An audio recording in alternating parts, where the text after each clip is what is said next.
Welcome to Crime Stories for Sleep. Before we begin tonight's story, I'd love to know, where are you listening from, and what time is it there? The salt air carries different stories depending on the season in Millhaven, a coastal town where the lighthouse has guided ships safely to harbor for over a century. Population 3,847, according to the last census, though that number swells briefly each summer when the tourists arrive to walk the rocky shores and browse the handful of antique shops that line Harbor Street.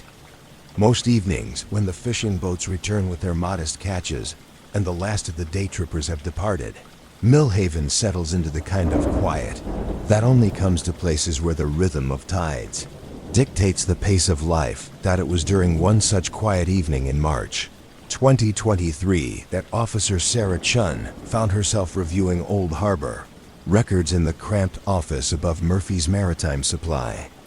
The building, constructed in 1892, creaks with every gust of wind off the Atlantic, and the fluorescent light above her desk flickered intermittently as she worked through boxes of paperwork that had accumulated over the years. The harbor master, Jim Murphy, had retired the previous month after 43 years of meticulous record-keeping, and his replacement, a younger man named David Torres from the State Maritime Authority, had asked the local police to help sort through decades of documentation before digitizing the most important files. Sarah had volunteered for the task, partly because she enjoyed the methodical nature of filing and partly because the harbor office offered a peaceful retreat from the usual small-town complaints about barking dogs and parking violations that filled her typical shifts. She had been working through the 2019 records for the better part of 2 hours when she came across an entry that made her pause and read more carefully. The handwriting was Jim Murphy's, neat and precise as always, but the details recorded seemed unusual for their small harbor. The entry was dated November 15th, 2019, a Thursday according to her quick mental calculation. The vessel was listed as the Meridian's Grace, a name Sarah didn't recognize despite her familiarity with most of the boats that regularly used Millhaven's harbor.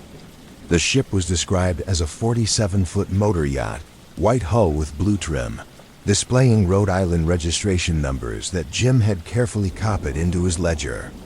What struck Sarah as odd was not the presence of an unfamiliar boat, as visiting vessels were certainly not uncommon, especially during the warmer months when recreational boaters might seek shelter from unexpected weather or simply want to explore a new harbor. What caught her attention was the notation in Jim's careful script beneath the basic vessel information. The boat had requested an extended mooring, paying cash for a full month in advance, yet according to the departure log, the Meridian's Grace had left harbor after only 4 days. There was no explanation for the early departure, no request for a refund of the unused mooring fees, and no forwarding information beyond a single phone number with a Boston area code that Jim had written in pencil and later partially erased, leaving only fragments of the digits visible. Sarah set the file aside and continued through the remaining 2019 records, looking for any other mentions of the Meridian's Grace or any patterns that might explain the unusual circumstances. November was typically a quiet month in Millhaven's harbor, with most recreational boaters having already moved their vessels to winter storage, and the commercial fishing fleet reduced to just 3 boats owned by local families. The weather records she pulled from another file showed that November 15th through 19th had been particularly calm, with light winds and clear skies, certainly not conditions that would drive a boat to seek emergency shelter or force an early departure. As she worked, Sarah found herself thinking about that week in November 2019. She had been relatively new to the Millhaven police force then, having transferred from the state police barracks in Augusta the previous summer. November had been quiet for the department, she remembered, with most of their calls involving routine matters like welfare checks on elderly residents and the occasional minor traffic violation on the coastal highway that connected Millhaven to the larger towns to the south. She had no specific recollection of any unusual incidents involving boats or out-of-state visitors during that period. The next morning, Sarah brought the harbor records file to her sergeant, Tom Bradley, who had been with the Millhaven Department for nearly 20 years. Tom was the kind of officer who knew every family in town, every regular pattern of behavior, and every deviation from the normal rhythm of community life. When Sarah showed him the notation about the Meridian's grace, Tom leaned back in his chair and studied the file, with the careful attention he gave to anything that seemed out of place. Tom's office was located in the small police station that served Millhaven and 2 neighboring townships. The building had once been a post office, and the large windows that faced Harbor Street still bore the original brass fixtures installed when mail service was the most important connection between small coastal communities and the outside world. From his desk, Tom could observe most of the town's daily activity, from the early morning rush of fishermen heading to their boats to the steady stream of delivery trucks that brought supplies to local businesses. After reviewing the file, Tom asked Sarah to check whether there were any other records from November 2019 that might reference unusual visitors or incidents. Sarah spent the following afternoon going through the department's call logs, incident reports, and routine patrol notes from that period. Most entries were predictably mundane. Mrs. Henderson on Maple Street had called about suspicious sounds that turned out to be raccoons in her garbage cans. The fire department had responded to a false alarm at the elementary school.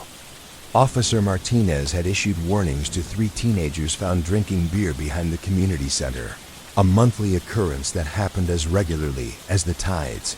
But buried within the routine entries, Sarah found a patrol note from November 18, 2019, that mentioned a brief conversation with a man walking alone along the harbor breakwater at approximately 2 in the morning.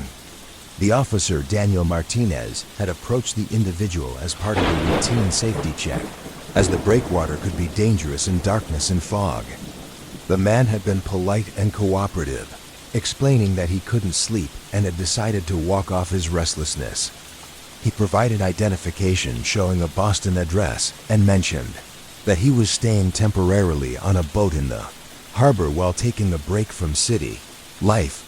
Martinez had noted that the man appeared well-dressed despite the late hour, wearing what looked like expensive waterproof clothing suitable for marine conditions. The individual had answered all questions appropriately and showed no signs of intoxication or distress. Martinez had simply reminded him to be careful on the wet stones of the breakwater and wished him a good evening. The interaction had seemed so routine that Martinez had almost forgotten to include it in his patrol log, adding the entry only when he returned to the station at the end of his shift. Reading this report, Sarah realized that the timeline aligned with the presence of the Meridian's grace in their harbor. The boat had arrived on November 15th and departed on November 19th, and the late-night encounter with the well-dressed man had occurred on November 18th, just hours before the vessel's departure, according to the harbor records. Sarah made a note to speak with Officer Martinez when he returned from his current assignment with the County Drug Task Force. Meanwhile, Tom Bradley had been making his own inquiries about the Meridians, graced through the state maritime database and his contacts. In the Coast Guard, the Rhode Island registration numbers that Jim Murphy had recorded led to a vessel that had been reported stolen from a marina in Newport. In early November 2019, the theft had been reported to both local police and the Coast Guard on November 10th, 5 days before the boat appeared in Millhaven's harbor. According to the Newport police report, the theft had been discovered by the boat's owner, a retired investment banker named Charles Morrison, when he arrived at the marina for what he had planned as a weekend sailing trip. The theft report described the Meridian's grace as Morrison's pride and joy, a meticulously maintained yacht that he had purchased new 3 years earlier and used primarily for day trips along the Rhode Island coast. Morrison had been devastated by the loss, not just because of the boat's financial value, but because it represented his primary retirement hobby and connection to the ocean he had loved since childhood. The Newport police had investigated the theft thoroughly, but found few leads, as the marina's security cameras had been disabled by a power outage the night before the theft was discovered. The Coast Guard had issued a bulletin about the missing vessel, which should have made it easily identifiable to any law enforcement officer or harbor official who encountered it. However, the bulletin had apparently not reached Jim Murphy's desk, or if it had not been prominently displayed among the various maritime advisories and safety notices that regularly circulated among harbor authorities. This oversight was not uncommon in smaller harbors where volunteer or part-time harbor masters might not have immediate access to all federal and state law enforcement communications. With this new information, the situation in Millhaven's harbor began to take on a different character. What had initially seemed like an unusual but benign incident now appeared to involve a stolen vessel and potentially serious criminal activity. Tom Bradley contacted the Newport police to inform them that their missing boat had been located, albeit several months after the fact, and that it had spent 4 days in Millhaven Harbor before disappearing again. Detective Lisa Hayes from the Newport police expressed surprise and gratitude for the information. The case had gone cold months earlier when no further leads had emerged, and the insurance company had already paid Morrison's claim for the total loss of his boat. Detective Hayes explained that boat thefts were unfortunately common along the New England coast, with stolen vessels sometimes being taken across state lines and sold to unsuspecting buyers or used temporarily by thieves who eventually abandoned them in distant locations. However, the specific circumstances of the Meridian's Grace case had been puzzling from the beginning.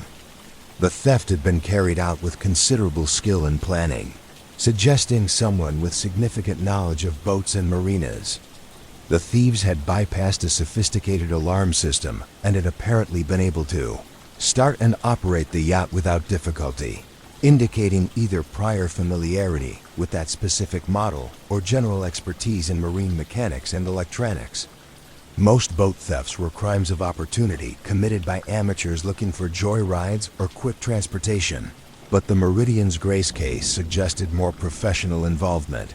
Detective Hayes also mentioned another detail that had struck investigators as odd. On the same night that Morrison's yacht was stolen, 2 other boats in the same marina had been boarded and searched, but nothing had been taken from either vessel. The searches had been conducted carefully and systematically, with no unnecessary damage or vandalism. The owners of both boats had discovered the break-ins the same day that Morrison reported his yacht missing, leading investigators to wonder whether the thieves had been looking for something specific and had only taken the yacht after failing to find it on the other vessels. This information prompted Tom Bradley to take a closer look at other incidents that might have occurred in Millhaven during the 4 days when the Meridian's Grace was in their harbor. He asked Sarah to expand her review of November 2019 records to include not just police reports, but also fire department calls, harbor authority communications, and even informal complaints or observations that might have been mentioned to town officials, but never formally reported. Sarah's expanded search revealed several interesting details that had not initially seemed connected to the visiting yacht. On November 16th, the day after the Meridian's Grace arrived in Millhaven, 3 different residents had called the town office to report unusual activity around the old fish processing plant that had been closed since 2015.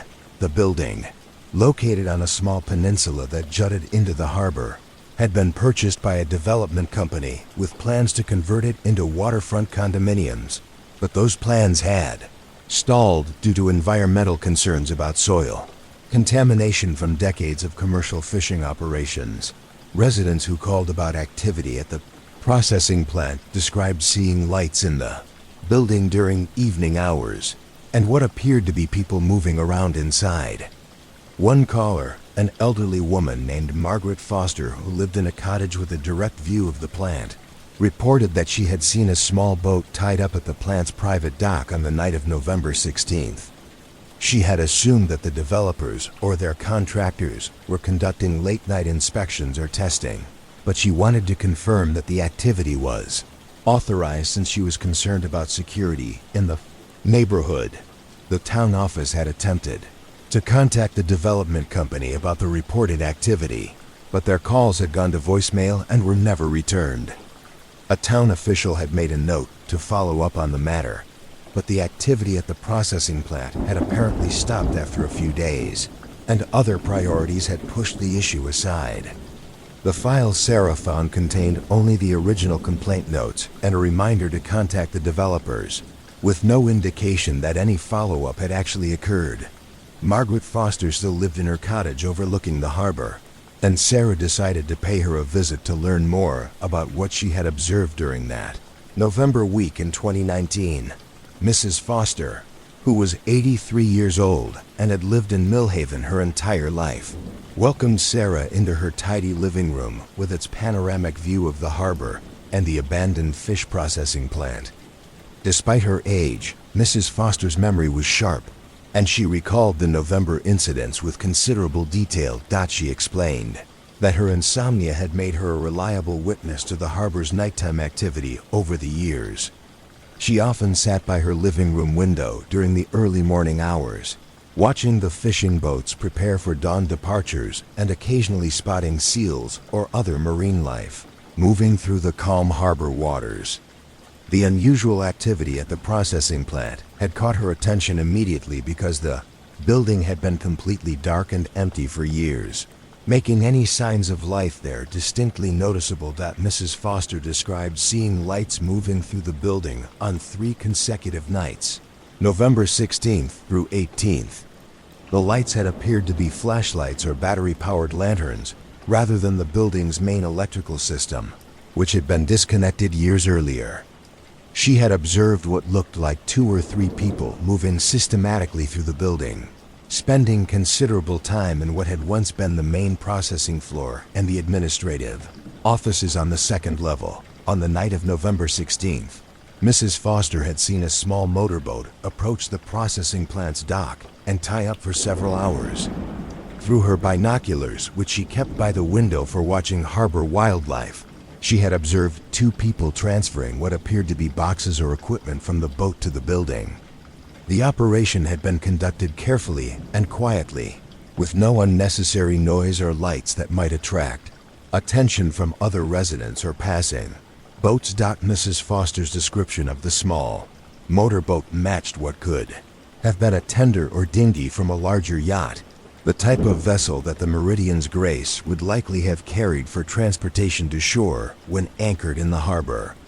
The timing also aligned perfectly with the yacht's presence in Millhaven, suggesting a clear connection between the visiting vessel and the activity at the abandoned processing plant.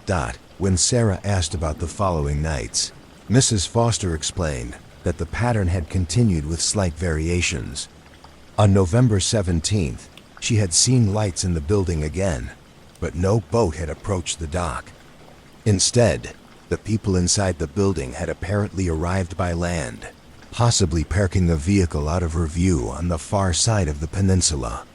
On November 18th, the final night of unusual activity, Mrs. Foster had observed both the small boat returning to the dock and what appeared to be the removal of materials from the building, essentially reversing the process she had witnessed 2 nights earlier. Mrs. Foster had made detailed notes about her observations, a habit she had developed over the years when reporting various incidents to town officials or the police. Her notes, written in a careful hand in a spiral notebook she kept specifically for such purposes, provided times, descriptions, and even weather conditions for each night of activity. The level of detail was remarkable, particularly her observations about the people involved in the nighttime operations at the processing plant. According to her notes, Mrs. Foster had been able to determine that at least 2 people were consistently involved in the activity, and possibly a 3rd person who appeared only on the final night. Through her binoculars, she had observed that the individuals moved with purpose and familiarity around the building, suggesting either prior knowledge of the layout or considerable planning and preparation. They had used lights sparingly and had taken care to avoid being seen from the harbor or surrounding properties. Most intriguingly, Mrs. Foster had noted that on the morning of November 19th, the same day that the Meridian's Grace departed from Millhaven Harbor, she had observed a large van or truck parked briefly at the processing plant. The vehicle had arrived shortly after dawn and had remained for approximately 30 minutes before departing toward the main highway that led out of town.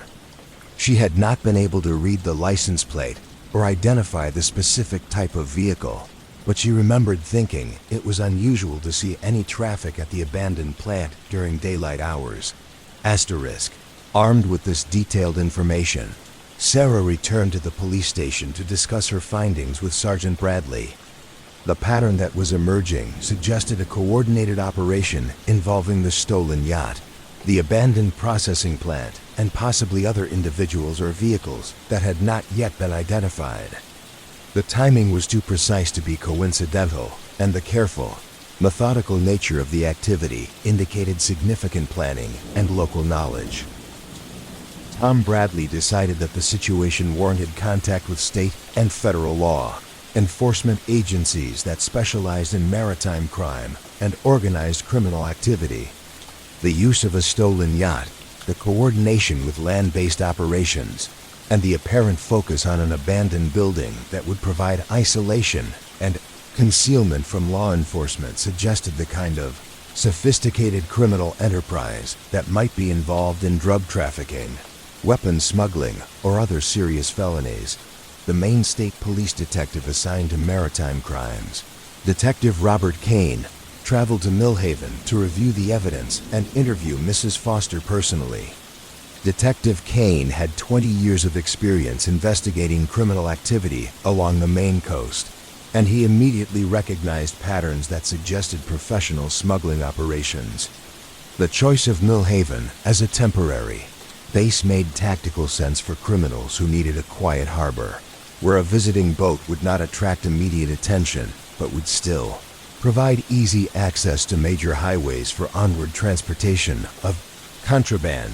Detective Kane explained to Sarah and Tom that the Maine coast had become increasingly important to smuggling networks as federal enforcement had intensified at traditional entry points along the southern border and in major ports.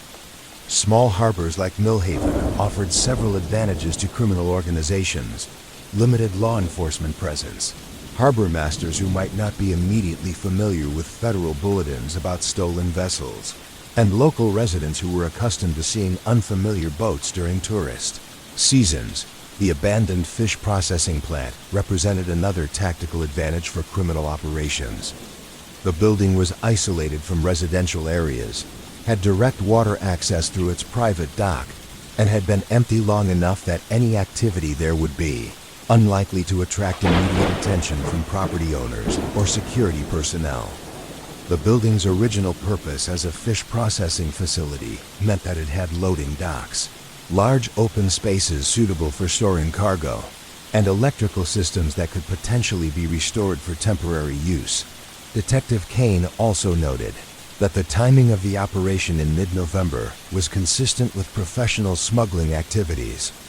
This period fell after the end of recreational boating season, but before the worst winter weather made coastal navigation dangerous, creating a window when criminal organizations could operate with reduced risk of encountering Coast Guard patrols or civilian witnesses.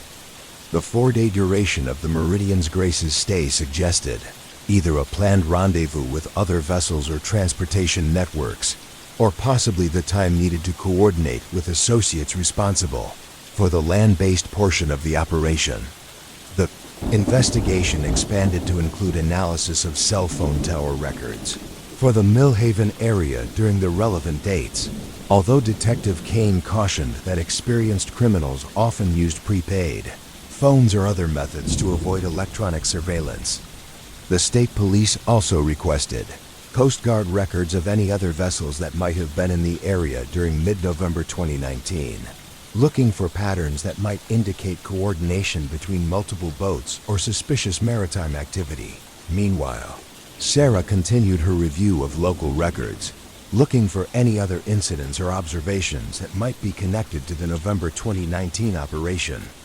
Her methodical approach uncovered several additional details that had initially seemed unimportant, but now appeared potentially significant. The town's small post office had received several packages during that week, addressed to a temporary box rental that had been paid for in cash and abandoned after only 1 week. The postal clerk who had handled the transactions remembered the incident because temporary box rentals were unusual in Millhaven, where most residents had established addresses and long-term postal relationships. The packages themselves had been forwarded to another address at the box holder's request, but the postal records showed that all of them had been sent from Boston area zip codes in the days immediately preceding the meridians.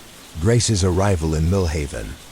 This timeline suggested advanced planning and coordination between individuals in Boston, possibly including the yacht's thieves, and whoever had been operating in Millhaven during the vessel's 4-day stay. The town's small grocery store also yielded interesting information when Sarah spoke with the owner, Bill Hendricks, who had operated the business for over 30 years. Bill remembered selling an unusually large quantity of supplies to an unfamiliar customer during the 3rd week of November 2019. The customer, a well-dressed man who had paid cash for his purchases, had bought several days' worth of food supplies, bottled water, batteries, and other items that suggested either extended camping or temporary residence in a location. Without regular utilities, Bill's memory of the transaction was particularly clear because the customer had asked specific questions about local tides and weather patterns, claiming that he was considering purchasing property in the area and wanted to understand the seasonal variations in coastal conditions. The conversation had struck Bill as odd because most serious property buyers visited during summer months when they could better assess the area's appeal, and because the man had seemed more interested in technical details about harbor access and winter storms than in typical residential concerns like schools or shopping. The customer had also asked about the abandoned fish processing plant, claiming that he had heard it might be redeveloped and wondering whether that would affect property values in the surrounding area. Bill had provided basic information about the plant's history and the stalled redevelopment plans, but he had found the man's specific interest in that particular property somewhat unusual given that there were many other waterfront properties in Millhaven that would be more attractive for residential development. These accumulated details painted a picture of an operation that had been carefully planned and professionally executed. The thieves of the Meridian's Grace had not simply taken the yacht for a joyride or temporary transportation.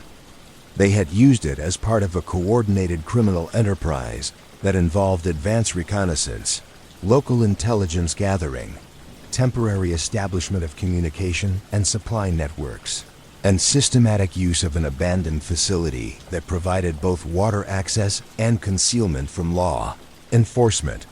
Detective Kane's investigation eventually expanded to include federal agencies, as the interstate nature of the theft and the sophistication of the operation suggested connections to larger criminal networks that might be involved in drug trafficking, weapons smuggling, or other serious federal crimes. The FBI's Organized Crime Unit assigned an agent to review the case, and the Drug Enforcement Administration expressed interest in the possibility that the Millhaven operation had been connected to maritime drug smuggling networks operating along the Atlantic coast.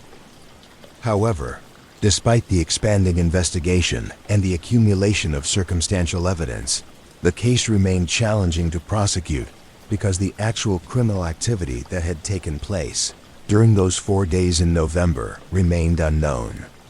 The investigators had established that a stolen yacht had been used as part of a coordinated operation involving an abandoned building in Millhaven, but they had not recovered any contraband, identified any specific crimes beyond the original theft of the yacht, or apprehended any of the individuals involved. Asterisk. The processing plant was thoroughly searched by state and federal investigators, but the building had been cleaned meticulously after the November operation. leaving no physical evidence of what activities had taken place there.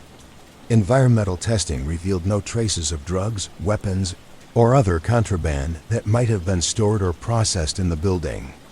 The building's electrical system showed signs of temporary repair and use, confirming that power had been restored briefly for the November operation, but no equipment or materials had been left behind. The case became part of ongoing federal investigations into organized crime networks operating along the New England coast. But without additional evidence or witness testimony, it remained difficult to pursue specific criminal charges related to the Millhaven incident. The original theft of the Meridian's Grace in Newport was eventually closed with an insurance settlement, as the yacht was never recovered and was presumed to be either destroyed or sold in illegal markets far from New England waters. For the residents of Millhaven, the November 2019 incident became part of local lore, a mysterious chapter in their town's quiet history that residents occasionally discussed when conversation turned to unusual events or unexplained occurrences. Mrs. Foster continued her nighttime observations of the harbor from her cottage window, and she occasionally mentioned to neighbors or visitors that she remained vigilant for any signs of suspicious activity around the abandoned processing plant or elsewhere in the harbor area. Sarah Chun's careful review of the harbor records had uncovered a significant criminal operation, even though the full extent of that operation remained unknown. The case had demonstrated the importance of thorough record keeping by local officials like Jim Murphy, whose meticulous harbor logs had provided the initial thread that investigators were able to follow back through a complex web of criminal activity. It had also highlighted the value of observant community members like Mrs. Foster, whose detailed notes and careful attention to unusual patterns had provided crucial evidence about the scope and nature of the November operation. The investigation had brought together local, state, and federal law enforcement agencies in a coordinated effort that demonstrated how small-town incidents could connect to larger criminal networks operating across multiple states and jurisdictions. For Officer Sarah Chun, the case had provided valuable experience in maritime crime investigation and had established her reputation as a thorough and methodical investigator who could identify significant patterns within routine paperwork and community observations. Abandoned fish processing plant remained empty and unused, its redevelopment plans still stalled by environmental and financial concerns. The building stood as a silent witness to whatever activities had taken place during those 4 November nights, its empty windows looking out over the harbor where the Meridian's Grace had once moored before, disappearing forever into the vast network of waterways that connected Millhaven to ports and harbors throughout New England and beyond. As seasons passed and new cases demanded attention, the November 2019 incident gradually receded into the background of routine law enforcement work, but it remained in the files as an example of how criminal organizations could exploit small communities and abandoned facilities for temporary operations before vanishing as quickly and quietly as they had appeared. The case served as a reminder to local law enforcement and community members that vigilance and attention to detail were essential tools for protecting small towns from becoming unwitting hosts of sophisticated criminal enterprises. The tides continued their eternal rhythm in Millhaven Harbor, bringing fishing boats safely home each evening and carrying away the secrets of whatever cargo the Meridian's Grace had brought to their quiet coastal community. During that mysterious November week when autumn gave way to winter and strangers briefly used their harbor for purposes that would never be fully understood.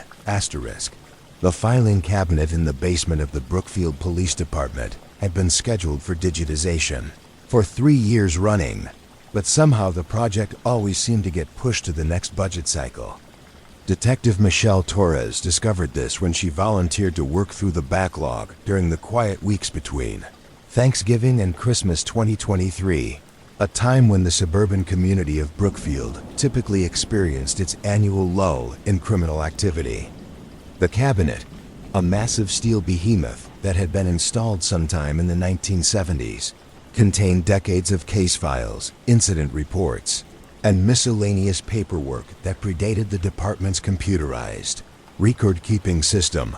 Brookfield was the kind of suburb where serious crime was relatively rare, a community of tree-lined streets and well-maintained single-family homes where the most common police calls involved minor traffic violations, noise complaints, and the occasional domestic disturbance that usually resolved itself before officers arrived on scene.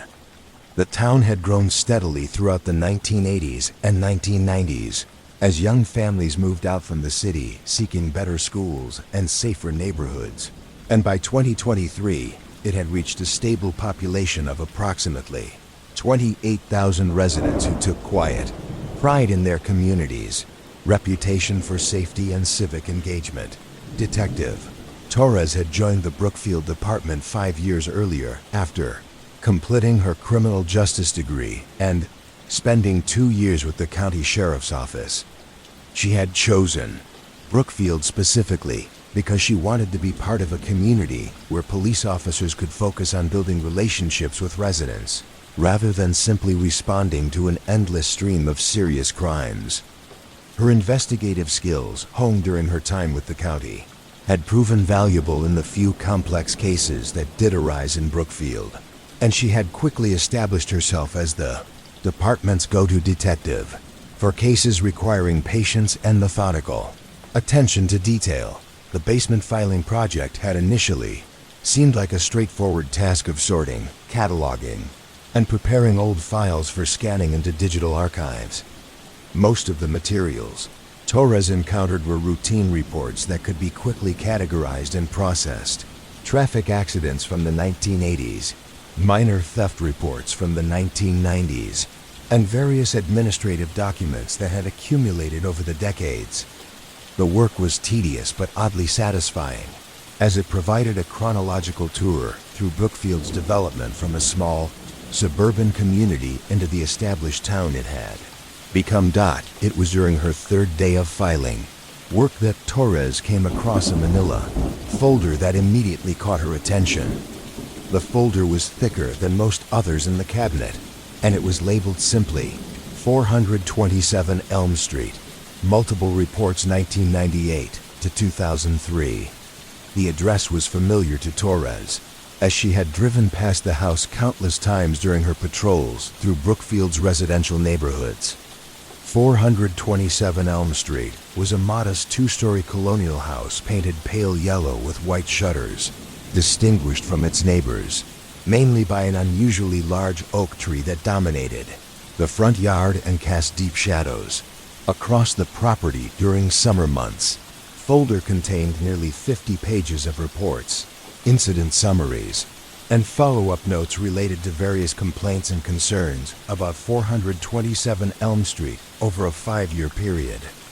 As Torres began reading through the materials, she realized that she was looking at a pattern of incidents that had never been fully investigated or resolved, despite the obvious connections between the various reports. The files had apparently been maintained by different officers over the years, with no single individual taking responsibility for identifying the underlying patterns or pursuing a comprehensive investigation. The earliest report in the folder was dated March 15, 1998, and described a complaint from neighbors about unusual odors emanating from 427 Elm Street. The responding officer, Sergeant William Hayes, had noted that he detected a chemical smell around the property, but was unable to determine its source. The residents of 427 Elm Street, listed as David and Patricia Chun, had been cooperative and had allowed Hayes to walk around their property, though they claimed to be unaware of any unusual odors. Hayes had found no obvious violations of city ordinances and had closed the complaint with a notation to monitor the situation. 3 weeks later, another report appeared in the file. This time, the complaint came from Eleanor Fitzgerald, who lived directly across the street at 428 Elm Street. Mrs. Fitzgerald, described in the report as a retired school teacher who had lived in the neighborhood for over 20 years, had called the police to report strange lights visible in the windows of 427 Elm Street during late-night hours. She specifically mentioned seeing what appeared to be flickering blue and white lights moving through different rooms of the house between midnight and 3 in the morning on multiple occasions. Officer Janet Rodriguez had responded to Mrs. Fitzgerald's call on April 8, 1998. According to her report, Rodriguez had observed the Chen residence from across the street for approximately 30 minutes, but had seen only normal interior lighting, consistent with residents moving through their home during evening hours. When Rodriguez approached the house to speak with the residents, David Chun had answered the door and explained that he worked irregular hours as a freelance computer programmer and often stayed up late working on projects. The blue and white lights that Mrs. Fitzgerald had observed were most likely the glow from computer monitors and television screens. Chun had explained. Officer Rodriguez had found Chun's explanation reasonable and had noted in her report that the resident seemed cooperative and forthcoming about his work habits. However, she had also documented Mrs. Fitzgerald's concern that the late-night activity at 427 Elm Street had increased significantly over recent weeks and that the lights she observed seemed more intense and variable than typical household lighting. Rodriguez had advised both parties about maintaining good neighborly relations and had suggested that Chun might consider installing window treatments to reduce light spillage if he planned to continue working late hours. Asterisk. The next several reports in the file showed an escalating pattern of complaints from various neighbors about activities at 427 Elm Street. In May 1998, residents from 3 different houses on the same block had called to report hearing unusual mechanical noises coming from the Chun property during nighttime hours. The sounds were described as persistent humming or buzzing, occasionally punctuated by what sounded like machinery starting and stopping. Officer Hayes had responded to these complaints on multiple occasions, but had been unable to identify the source of the sounds, which seemed to stop whenever police arrived in the area. During one of these visits, Hayes had noted in his report that David Chun appeared increasingly nervous and evasive when questioned about possible sources of noise. Chun continued to maintain that he was unaware of any unusual sounds and suggested that neighbors might be hearing normal household appliances like heating systems or water pumps. However, Hayes observed that Chin seemed reluctant to allow officers to inspect the interior of his home, always meeting them at the front door and conducting conversations on the front porch rather than inviting them inside as he had done during earlier visits. By summer 1998, the complaints about 427 Elm Street had expanded to include concerns about increased traffic to the residence. Margaret Wilson, who lived 2 houses down from the Chuns at 431 Elm Street, reported that she had observed numerous unfamiliar vehicles visiting 427 Elm Street, particularly during evening and weekend hours. The vehicles included panel vans, pickup trucks, and sedans with license plates from various states, suggesting that the visitors were not local residents or typical social guests. Mrs. Wilson had kept informal records of the license plate numbers she could observe from her living room window, and she provided this information to Officer Rodriguez during a follow-up interview in July 1998. The list included plates from Pennsylvania, New York, New Jersey, and several other states, with some vehicles making multiple visits over the course of several weeks. Mrs. Wilson also noted that the visiting vehicles typically remained at 427 Elm Street for relatively short periods, usually between 30 minutes and 2 hours, which seemed inconsistent with normal social visits or service calls. Officer Rodriguez had run several of the license plate numbers through state databases but had found no obvious connections to criminal activity or outstanding warrants. The registered owners of the vehicles included individuals with addresses scattered across the northeastern United States, with occupations ranging from construction workers to small business owners to unemployed individuals. The diversity of the visitors and their geographic distribution suggested either an unusually extensive social network or some form of business activity that required people to travel significant distances to visit the Chun residence. The summer of 1998 also brought a new type of complaint about 427 Elm Street, as several neighbors reported noticing unusual landscaping and property modifications. Robert Martinez, who lived next door at 425 Elm Street, observed that the Chuns had installed several large storage sheds in their backyard, along with what appeared to be additional electrical wiring running from the main house to these new structures. The sheds, which had been erected without any apparent building permits, were positioned in such a way that they were largely hidden from street view by the large oak tree and existing landscaping. Martinez had also noticed that the Chuns had begun storing unusual quantities of supplies and materials around their property. Through gaps in the privacy fence that separated their yards, he could see stacks of chemical containers, electrical equipment, and various tools and machinery that seemed excessive for normal household use. Some of the containers bore warning labels that Martinez could not read clearly from his vantage point, but their distinctive coloring and hazard symbols suggested industrial chemicals or specialized materials. When Officer Hayes investigated these observations in August 1998, he found that the Chuns had indeed erected several storage structures on their property without obtaining proper permits from the city building department.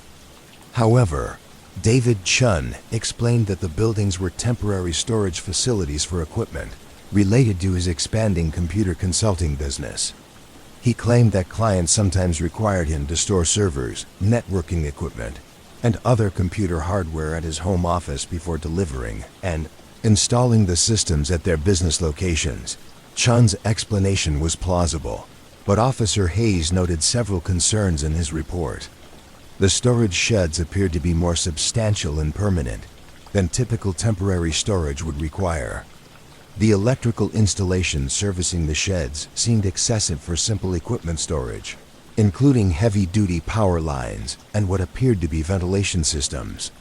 Most significantly, Hayes observed that the stored materials visible from public areas included items that did not appear to be related to computer equipment, including chemical containers and industrial machinery.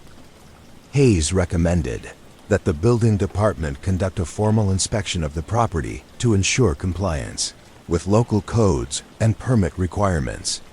However, his report indicated that David Chun had become increasingly hostile to official inquiries and had begun limiting access to his property by installing additional fencing and security measures. Chun had also retained a lawyer who had contacted the police department to complain about harassment and to demand that officers obtain proper warrants before conducting any further inspections of the property. Involvement of legal representation marked a turning point in the police department's approach to the complaints about 427 Elm Street. The lawyer, identified in the files as Jonathan Miller from a firm specializing in civil rights and privacy issues, had sent a formal letter to Police Chief Robert Thompson asserting that his clients were being subjected to discriminatory enforcement actions based on their ethnicity and unconventional work schedules.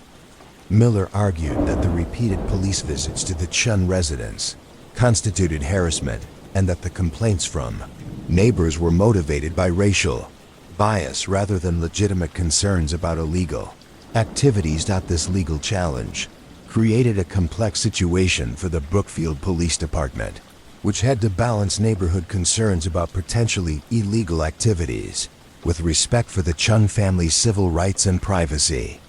Chief Thompson ordered that all future contacts with the Chun residents be carefully documented and that officers avoid any actions that could be perceived as harassment or discriminatory enforcement. This directive effectively limited the department's ability to conduct proactive investigations of the complaints about 427 Elm Street, shifting their approach to purely reactive responses to specific violations of city ordinances. The fall of 1998 brought a significant escalation in both the complaints about 427 Elm Street, and the complexity of the police response. In September, Eleanor Fitzgerald called to report that she had witnessed what appeared to be individuals in protective clothing entering and leaving 427 Elm Street during nighttime hours. Through her bedroom window, which provided a direct view of the Chin residence, Mrs. Fitzgerald had observed people wearing what looked like hazmat suits or chemical protection gear moving between the main house and the backyard storage sheds. Mrs. Fitzgerald's report was particularly concerning because it suggested that hazardous materials or dangerous processes might be present on the property. Officer Rodriguez responded to this complaint but was unable to observe any individuals in protective clothing during her surveillance of the residence. When she approached the house to discuss the complaint with the residents, she found that David Chun was not available and that Patricia Chun claimed to have no knowledge of any activities involving protective equipment or hazardous materials. Patricia Chun's responses during this interview, as documented in Officer Rodriguez's report, seemed evasive and inconsistent with her previous statements to police. She appeared nervous and repeatedly looked toward the backyard storage areas while speaking with Rodriguez. When asked about her husband's work activities, Patricia Chun provided vague responses and suggested that Rodriguez should speak directly with David about his business operations. She also mentioned that they had recently hired security consultants who had recommended various safety precautions for their computer equipment, though she could not provide specific details about these recommendations. 2 weeks later, the situation at 427 Elm Street took a dramatic turn when the Brookfield Fire Department received an emergency call, reporting a chemical spill at the residence. The call, placed at 2:47 a.m. on October 15, 1998, came from Patricia Chun, who reported that a storage container in one of their backyard sheds had leaked and that she was concerned about potential health hazards. The fire department dispatched a hazmat team along with regular firefighters to assess the situation and provide emergency response if necessary. The fire department's report, which was included in the police file, described arriving at a scene where a small quantity of unidentified liquid had indeed spilled from a damaged container in one of the storage sheds. The hazmat team had detected chemical vapors that required evacuation of the immediate area while they assessed the nature and extent of the contamination. However, when the team requested access to other containers and materials in the shed to determine whether additional hazards were present, David Chun had arrived and refused to allow further inspection without a warrant. The confrontation between Chun and the fire department hazmat team had required police intervention, with Officers Hayes and Rodriguez both responding to maintain order and mediate the dispute. Fire Chief Linda Morrison had explained to Chun that emergency responders had both the legal authority and professional responsibility to assess chemical hazards that posed potential risks to public safety. Chun's lawyer, Jonathan Miller, had been contacted by phone and had advised Chun to comply with immediate safety requirements but to limit access to only those areas directly related to the reported spill. The chemical that had spilled was eventually identified as a cleaning solvent, commonly used in electronics manufacturing, which Chun claimed was necessary for maintaining computer equipment in his consulting business. The hazmat team determined that the spill posed minimal risk after proper cleanup and ventilation, but they expressed concerns about the quantity and variety of chemical materials stored on the property. Fire Chief Morrison noted in her report that the storage practices at 427 Elm Street appeared to exceed what would be reasonable for a residential computer consulting business and recommended that the city building department conduct a comprehensive inspection of all structures and stored materials on the property. This recommendation led to a prolonged legal battle between the city of Brookfield and the Chun family, with both sides bringing in attorneys and expert witnesses to argue their positions. The city contended that the activities at 427 Elm Street violated residential zoning restrictions and posed potential hazards to public safety and environmental health. The Chun family, represented by Jonathan Miller, argued that the city's enforcement actions were discriminatory and that David Chun's legitimate business activities were being unfairly targeted because of neighborhood prejudice and municipal overreach. The legal proceedings stretched through the winter of 1998 and into the spring of 1999, during which time the complaints about 427 Elm Street continued, but police responses became limited to documenting reported incidents without taking proactive enforcement actions. The case files from this period show a steady stream of neighbor complaints about continued unusual odors, late-night mechanical noises, increased vehicle traffic, and occasional observations of individuals in protective clothing. However, the police department's hands were essentially tied by the ongoing litigation, and officers could only record complaints and conduct limited observations from public areas.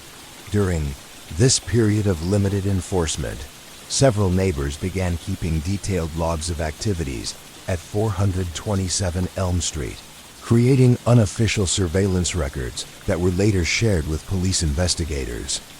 Eleanor Fitzgerald had maintained a notebook documenting the dates and times when she observed unusual lights, sounds, or activities at the Chun residence.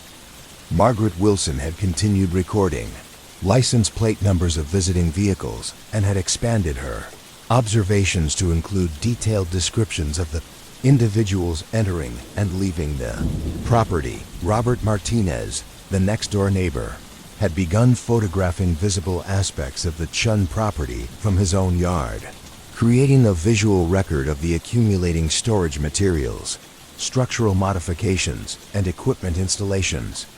His photograph showed a progressive transformation of 427 Elm Street from a typical suburban residence into something that appeared more like a small industrial facility. The backyard had become densely packed with storage sheds, chemical containers, electrical equipment, and various machinery that was partially concealed by hastily constructed privacy screening. The resolution of the legal dispute came suddenly in June 1999, when David and Patricia Chun abruptly abandoned their residence at 427 Elm Street and disappeared without notice to neighbors, city officials, or even their own attorney. The abandonment was discovered when Eleanor Fitzgerald noticed that the house had been dark for several consecutive nights and that no vehicles had been observed at the property for over a week. When Officer Rodriguez conducted a welfare check at the request of concerned neighbors, she found that the residence appeared to be vacant, with all personal belongings removed and utilities disconnected. The city building department, now free to inspect the abandoned property without legal constraints, discovered extensive evidence of illegal industrial activities that had been conducted in the residential setting. The storage sheds contained residual chemicals, equipment, and materials consistent with drug manufacturing operations, specifically the production of methamphetamine and other controlled substances. The electrical modifications to the property had been designed to support high-power equipment used in chemical processing, and the ventilation systems had been installed to manage dangerous fumes and vapors. Environmental testing of the property revealed significant contamination of soil and groundwater from chemical disposal and spillage over the extended period of illegal activities. The contamination was severe enough to require designation as a hazardous waste site, with cleanup costs estimated in the hundreds of thousands of dollars. The house itself was deemed uninhabitable due to chemical residue and structural modifications that had compromised the building's safety and integrity. The investigation into the abandoned drug manufacturing operation revealed that David and Patricia Chun had been using false identities and that their real names and backgrounds remained unknown to law enforcement. The computer consulting business had been a cover story for their illegal activities, and the out-of-state visitors who had aroused neighbor suspicions had been participants in a drug distribution network that extended across multiple states.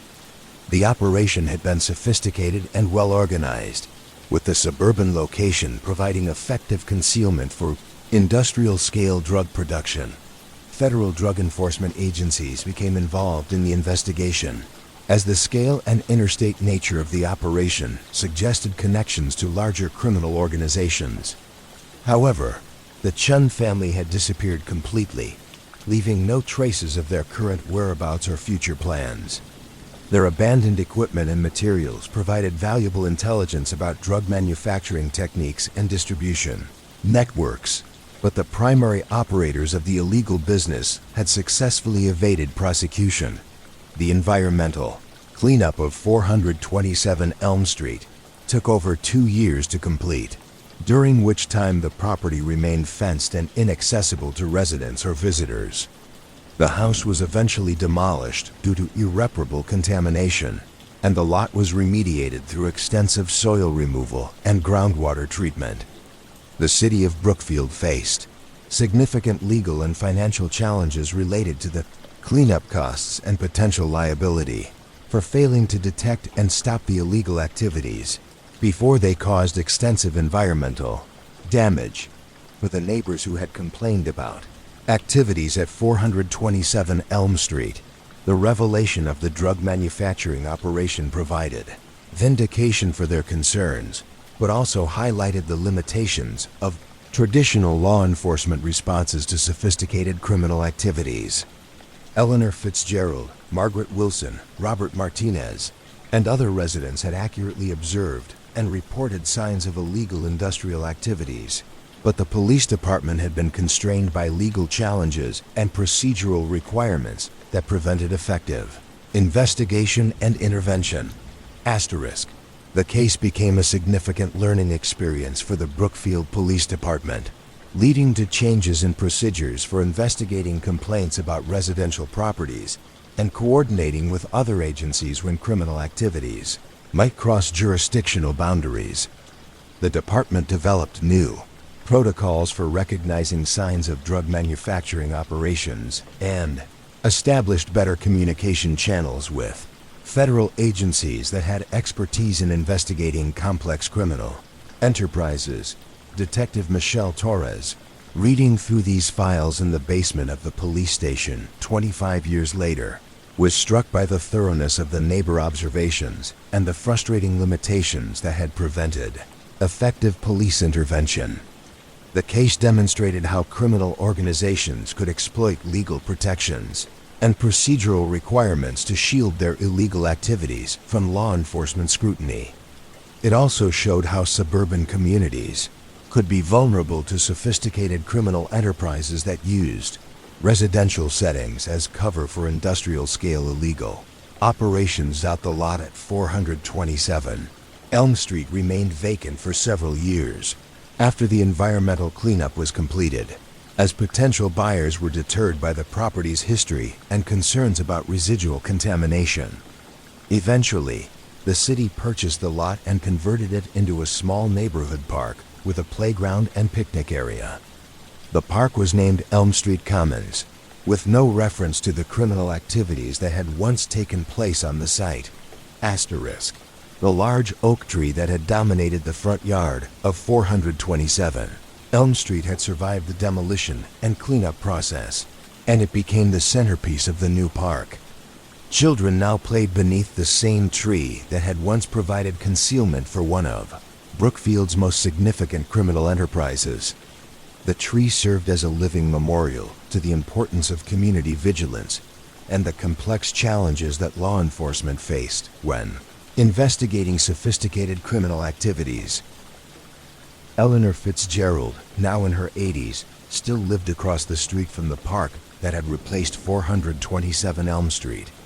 She often sat on her front porch in the evenings, watching children play in the area where she had once observed suspicious lights and activities. She had become something of a neighborhood historian, occasionally sharing stories about the old days when criminal activities had operated undetected in their quiet suburban community.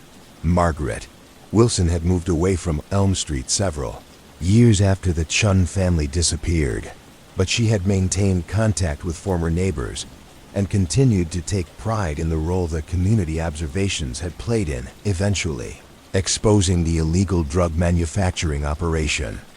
Her detailed records of license plate numbers and visitor patterns had provided valuable intelligence to federal investigators.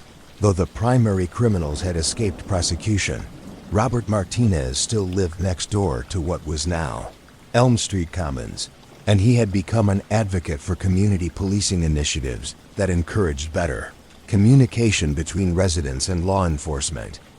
He often spoke at neighborhood meetings about the importance of reporting suspicious activities and maintaining vigilance about potential criminal enterprises that might try to use residential areas for illegal purposes.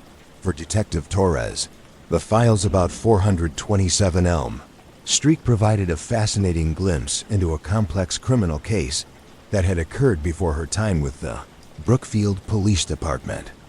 The case highlighted the importance of maintaining detailed records and following up on patterns of complaints, even when individual incidents might seem minor or unrelated.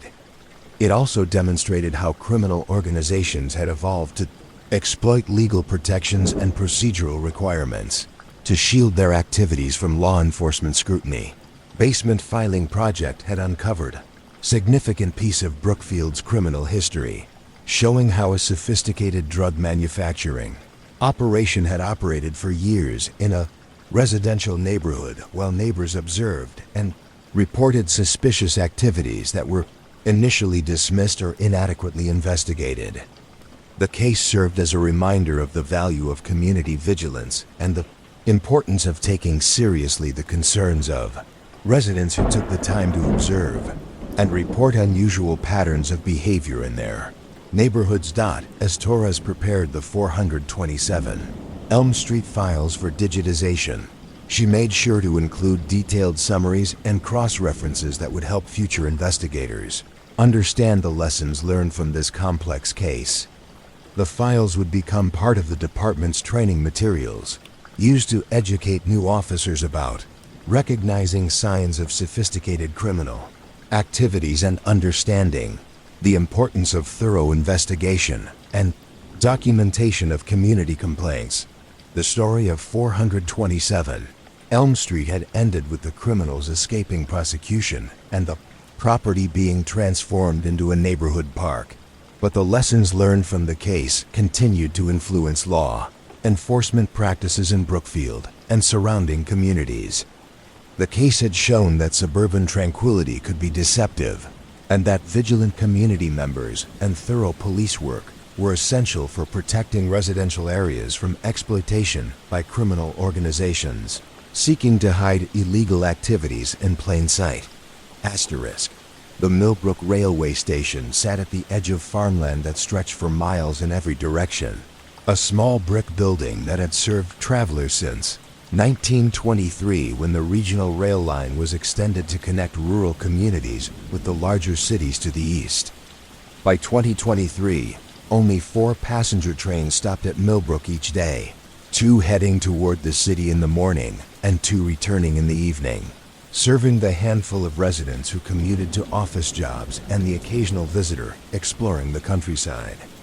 The station building itself was modest, containing a waiting room with wooden benches, a ticket counter that was staffed only during peak hours, and a small office used by the station manager and maintenance crew.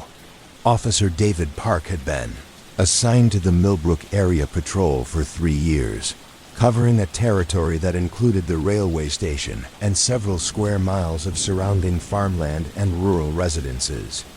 The assignment was generally peaceful, involving routine checks on isolated properties, occasional assistance with agricultural accidents, and the kind of minor incidents that occurred in communities where everyone knew their neighbors and serious crime was rare.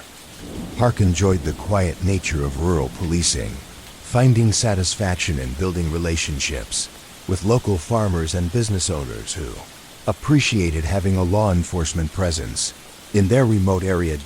It was during a routine security check of the railway station in February 2023 that Park first noticed what would eventually become known as the Millbrook Station Files. The station manager, Helen Rodriguez, had mentioned to Park that several small items had gone missing from the waiting room over the past few weeks. Nothing valuable or significant, Helen explained. Just odd things like magazines from the reading rack, a small potted plant that had been donated by a local garden club, and a decorative clock that had hung on the waiting room wall for over a decade. Asterisk. Helen had initially assumed that passengers were simply taking items as souvenirs, or that the cleaning crew might have moved things around during their weekly maintenance visits. The railway station saw dozens of passengers each day, and it was not uncommon for people to accidentally take magazines or for small items to be misplaced during routine cleaning and maintenance. However, Helen had begun to notice a pattern in the disappearances that suggested something more deliberate than casual souvenir taking or accidental loss. The missing items were always small, enough to be easily concealed and carried away. But they were also items that had no obvious value to typical travelers. The magazines that disappeared were often several months old and dealt with local farming and community topics that would be of little interest to passengers traveling to urban areas. The potted plant that vanished had been a small succulent that required specific care and would be difficult to transport without proper containers. Most puzzling was the disappearance of the decorative clock, which was clearly marked as property of the railway authority and would have no practical value to someone who could easily check the time on their phone or watch Officer Park had taken Helen's report about the missing items seriously, despite their apparent insignificance, because he had learned during his rural patrol experience that small irregularities often indicated larger problems. In farming communities where property theft could seriously impact livelihoods, residents were accustomed to reporting even minor incidents that might suggest developing criminal activity. Park had also observed that transportation hubs like railway stations could attract transient individuals who might be involved in various forms of illegal activity that started small but escalated over time. After taking Helen's initial report, Park began incorporating regular checks of the railway station into his patrol routine, varying his visit times to observe the facility during different periods of daily activity. During morning hours when commuter trains departed for the city, the station was busy with local residents hurrying to catch their trains, creating an atmosphere of purposeful movement and familiar faces. Evening hours brought the returning commuters, tired from their work days and focused on getting home to their rural properties. Midday hours were typically quiet, with only the occasional freight train passing through, without stopping, and the station often empty, except for Helen during her scheduled work. Hours. It was during one of these midday visits in early March that Park observed something unusual. A man who appeared to be in his 40s was sitting alone in the waiting room, despite the fact that no passenger trains were scheduled to arrive or depart for several hours. The man was well dressed in clothing that seemed more suitable for urban environments than rural train travel, and he appeared to be reading a newspaper while occasionally glancing around the waiting room, as if assessing his surroundings. Park entered the station to speak with the individual, following standard procedures for making contact with people in public spaces who might need assistance or whose presence seemed unusual for the location and time. The man was polite and cooperative, explaining that he was waiting for a friend who was supposed to meet him at the station but was running late. He provided identification showing a name of Michael Thompson and an address in a neighboring county, and he answered Park's questions appropriately without showing signs of nervousness or evasion. However, Park noticed several details about Thompson's presence at the station that seemed inconsistent with his explanation. The newspaper Thompson was reading was over a week old, suggesting that he had been at the station long enough to exhaust current reading material, or that he was not genuinely interested in reading, but was using the newspaper as a cover for other activities. Thompson's clothing, while neat and professional, showed signs of extended wear and had a slightly rumpled appearance that suggested he might have been sleeping in his clothes or living without access to regular laundry facilities. Most significantly, Park observed that Thompson seemed unusually familiar with the layout and routines of the railway station. He knew which vending machines were currently working, where the restrooms were located, and when the cleaning crew typically arrived for their weekly maintenance. This level of familiarity suggested that Thompson had spent considerable time at the station, beyond what would be normal for someone simply waiting for a delayed friend. When Park asked Thompson about his familiarity with the station, Thompson explained that he had been meeting his friend at Millbrook Station regularly for several months as part of a business arrangement involving the purchase of farm equipment from local sellers. He claimed that his friend acted as a broker for agricultural machinery and that they often met at the station because it was a convenient, neutral location between their respective residences. Thompson's explanation was plausible, as the rural area around Millbrook was indeed home to numerous farms that regularly bought and sold equipment. However, Park made note of Thompson's presence and decided to follow up with Helen Rodriguez about whether station staff had observed this individual during previous visits. Helen confirmed that she had seen someone matching Thompson's description in the waiting room on multiple occasions over the past several weeks, always during midday hours when passenger traffic was minimal. Helen had assumed that the man was a regular commuter who had unusual work schedules, but she had also noticed that he never seemed to board any of the trains that stopped at ILLB or OOK. This observation prompted Park to review the railway station's schedule and passenger records more carefully. The Millbrook station was small enough that Helen knew most of the regular commuters by sight, and she maintained informal but detailed knowledge of which passengers traveled on which trains and during which time periods. According to Helen's observations, Thompson had been present at the station on numerous occasions when no trains were scheduled to stop, and she had never seen him actually board or disembark from any train. Park decided to conduct more systematic surveillance of the railway station to better understand Thompson's activities and determine whether his presence was connected to the missing items that Helen had reported. Over the following 2 weeks, Park varied his patrol schedule to observe the station during different times and days, looking for patterns in Thompson's visits and any activities that might explain his frequent presence at the facility. During this surveillance period, Park observed Thompson at the station on 6 different occasions, always during midday hours and always alone. Thompson's behavior during these visits followed a consistent pattern. He would arrive at the station carrying a small backpack or shoulder bag, spend time sitting in the waiting room while occasionally walking around the facility, and then leave after approximately 2 to 3 hours. Thompson never interacted with other passengers or station staff beyond basic pleasantries, and he always appeared to be waiting for someone who never arrived. Park also noticed that Thompson seemed to pay particular attention to areas of the station that were not easily visible from the main waiting room or the station manager's office.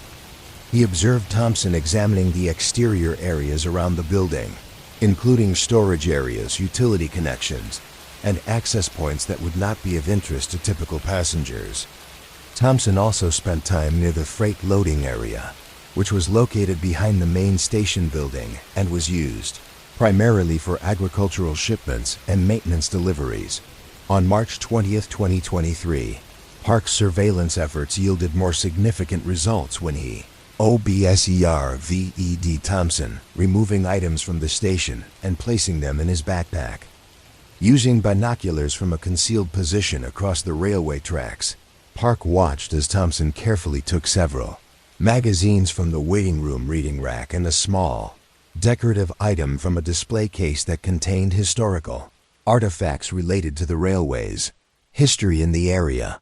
The theft was conducted methodically and quietly, with Thompson taking care to avoid detection by positioning himself out of sight of the station manager's office and the main entrance where arriving passengers might observe his activities. Thompson's selection of items appeared random, as he took magazines from different time periods and chose decorative objects that had no obvious monetary value or practical utility. Park documented this observation carefully and decided to approach Thompson directly to investigate the theft and determine whether additional criminal activities might be involved.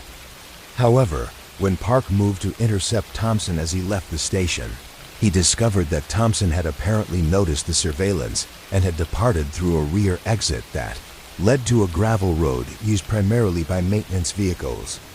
By the time Park reached the area where Thompson had been seen, the individual had disappeared, leaving no immediate trace of his direction of travel. This incident prompted Park to coordinate with the Railway Authority's security department and to request additional resources for investigating the pattern of thefts at Millbrook Station. The Railway Authority assigned Inspector Carol Kim from their internal security force to work with local law enforcement on addressing what had initially seemed like minor vandalism but now appeared to involve more systematic criminal activity. Inspector Kim brought experience in investigating theft and vandalism at railway facilities throughout the region, and she immediately recognized several aspects of the Millbrook situation that suggested organized, rather than opportunistic criminal activity. The systematic nature of Thompson's visits, his apparent surveillance of the facility, and his careful selection of items to steal indicated planning and purpose that went beyond simple theft for personal gain or vandalism for its own sake. Kim explained to Park that railway facilities were sometimes targeted by individuals involved in larger criminal enterprises who use transportation hubs for surveillance, communication, or coordination purposes. The theft of small items might serve to establish familiarity with security routines and facility layout, or it might be part of a strategy to test law enforcement response times and procedures. In some cases, apparently minor criminal activity at transportation facilities had been preliminary to more serious crimes, including drug trafficking, illegal immigration assistance, or cargo theft from freight operations. The investigation expanded to include background checks on Michael Thompson, whose identification had been verified during Park's initial contact, but whose presence at Millbrook Station still seemed unexplained by his stated reasons for being there. The name and address Thompson had provided led to an individual who existed in official records, but whose employment history and personal circumstances did not support his claims about being involved in agricultural equipment brokerage activities at the real Michael Thompson. According to records obtained by Inspector Kim, was employed as a retail manager at a home improvement store in a city 40 miles from Millbrook and had no known connections to farming or agricultural equipment sales. The real Thompson had not reported his identification as stolen or missing, suggesting that someone else was using fraudulent identification documents that closely resembled legitimate credentials, but contained false information. This discovery elevated the investigation to include potential identity fraud and raised questions about what other criminal activities might be associated with the false identity being used at Millbrook Station. Inspector Kim contacted federal agencies that specialized in identity crimes and transportation security to determine whether the Millbrook case might be connected to larger criminal networks operating in the region. Meanwhile, Park continued his surveillance of the railway station, looking for the return of the individual using the false Thompson identity and monitoring for any other suspicious activities that might be related to the pattern of thefts. Helen Rodriguez had been briefed on the investigation and asked to report any unusual activities or unfamiliar individuals who spent extended periods at the station without apparent legitimate reasons for being there. April 3, 2023. Helen contacted Park to report that the false Thompson had returned to the station and was once again spending extended time in the waiting room during midday hours. Park responded immediately, but approached the situation more carefully this time, coordinating with Inspector Kim to ensure that the suspect could not easily escape as he had during the previous encounter. When Park and Kim approached the false Thompson at the station, They found him in possession of several items that had been reported missing from the station over the previous weeks, including magazines, small decorative objects, and a railway schedule display that had been taken from the information board. The suspect also carried identification documents for 3 different names, along with detailed notes about railway schedules, station security procedures, and layouts of facilities along the regional rail line. The arrest of the false Thompson led to the discovery of a more extensive criminal operation that had been using rural railway stations as coordination points for illegal activities including drug trafficking and cargo theft. The suspect, whose real identity remained unclear due to the multiple false identification documents he carried, had been conducting surveillance of transportation facilities to identify security vulnerabilities and law enforcement patrol patterns that could be exploited by criminal organizations. The notes found in the suspect's possession included detailed observations about Millbrook Station and several other railway facilities in the region, with information about staffing schedules, security camera coverage, freight handling procedures, and access routes that could be used to approach facilities without detection.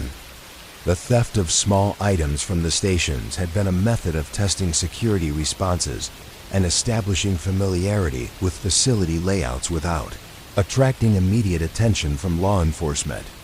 Federal investigators who became involved in the case determined that the false Thompson was part of a criminal network that used rural transportation hubs as staging areas for larger illegal operations. The network had been responsible for several cargo thefts from freight trains and had been coordinating drug distribution activities, using the rail system to transport contraband between urban centers and rural communities where law enforcement presence was limited. The investigation of the Millbrook Station case eventually led to arrests of 12 individuals involved in various aspects of the criminal network, including the primary organizers who had been coordinating illegal activities from urban bases while using rural transportation facilities as operational support locations. The network had been active for over 2 years, using small railway stations throughout the region to conduct surveillance, coordinate communications, and transfer illegal materials without attracting the attention that would have been inevitable at larger, more heavily monitored transportation hubs. For Officer Park, the case demonstrated the importance of taking seriously even minor criminal activities in rural areas, where such incidents were unusual enough to indicate larger problems. The systematic theft of small items from Millbrook Station had seemed insignificant initially, but careful investigation had revealed connections to organized criminal activities that posed serious threats to community safety and security. Helen Rodriguez received recognition from the Railway Authority for her vigilant reporting of the missing items and her cooperation during the investigation. The incident prompted the Railway Authority to implement enhanced security procedures at rural stations, including improved surveillance equipment and regular coordination with local law enforcement agencies to monitor for suspicious activities. The Millbrook Station case became part of training materials used by both local law enforcement and railway security personnel to illustrate how organized criminal networks could exploit rural transportation facilities and how careful attention to minor incidents could lead to the detection of more serious criminal enterprises. The case highlighted the value of community partnerships between law enforcement, transportation authorities, and facility staff in identifying and investigating suspicious activities. The investigation had also revealed the vulnerability of rural communities to exploitation by criminal organizations that used remote locations and limited law enforcement resources to conduct illegal activities with reduced risk of detection. The case prompted regional law enforcement agencies to develop better coordination procedures for sharing information about suspicious activities and for conducting joint investigations of criminal enterprises that operated across multiple jurisdictions. For the Millbrook community, the resolution of the railway station case provided reassurance that their rural location did not make them invisible to law enforcement or vulnerable to exploitation by criminal organizations. The case had shown that careful observation and reporting by community members, combined with thorough investigation by dedicated law enforcement officers, could successfully identify and disrupt even sophisticated criminal enterprises. The railway station returned to its normal quiet routine, serving the daily commuters and occasional visitors who used the rural rail service for legitimate transportation needs. Helen Rodriguez continued her work as station manager, maintaining the welcoming atmosphere that made Millbrook Station a pleasant stop for travelers while also remaining vigilant for any signs of suspicious activities that might threaten the safety and security of the facility. Officer Park expanded his patrol procedures to include regular coordination with transportation, security agencies, and more systematic monitoring of individuals who used rural transportation facilities in ways that seemed inconsistent with typical passenger or business activities. The Millbrook case had taught him that rural law enforcement required attention to patterns and details that might seem insignificant in isolation but could indicate serious criminal activities when viewed as part of larger operational strategies. The False Thompson and his associates received federal prison sentences for their roles in the transportation-based criminal network, bringing justice for the communities that had been exploited as operational bases for illegal activities. However, the case also served as a reminder that criminal organizations continually evolved their methods and that rural communities needed to maintain vigilance against new forms of exploitation that might threaten their safety and security. The Millbrook Station files became a permanent part of the regional law enforcement database, providing valuable intelligence about criminal methods and serving as a reference for future investigations of suspicious activities at transportation facilities. The case demonstrated that even the smallest criminal activities could be significant indicators of larger threats, and that thorough investigation of minor incidents was essential for protecting communities from exploitation by organized criminal enterprises. As trains continued to arrive and depart from Millbrook Station, carrying commuters to their daily work and bringing visitors to explore the peaceful countryside, the station stood as a reminder that vigilance and cooperation between community members and law enforcement were essential for maintaining the safety and security that made rural communities attractive places to live and work. The quiet efficiency of the railway service masked the complex security considerations that protected passengers and freight from the criminal organizations that sought to exploit transportation networks for illegal purposes. The investigation had shown that even in the most peaceful rural settings, law enforcement officers needed to maintain awareness of evolving criminal methods and be prepared to recognize signs of organized criminal activity disguised as routine or innocent behavior.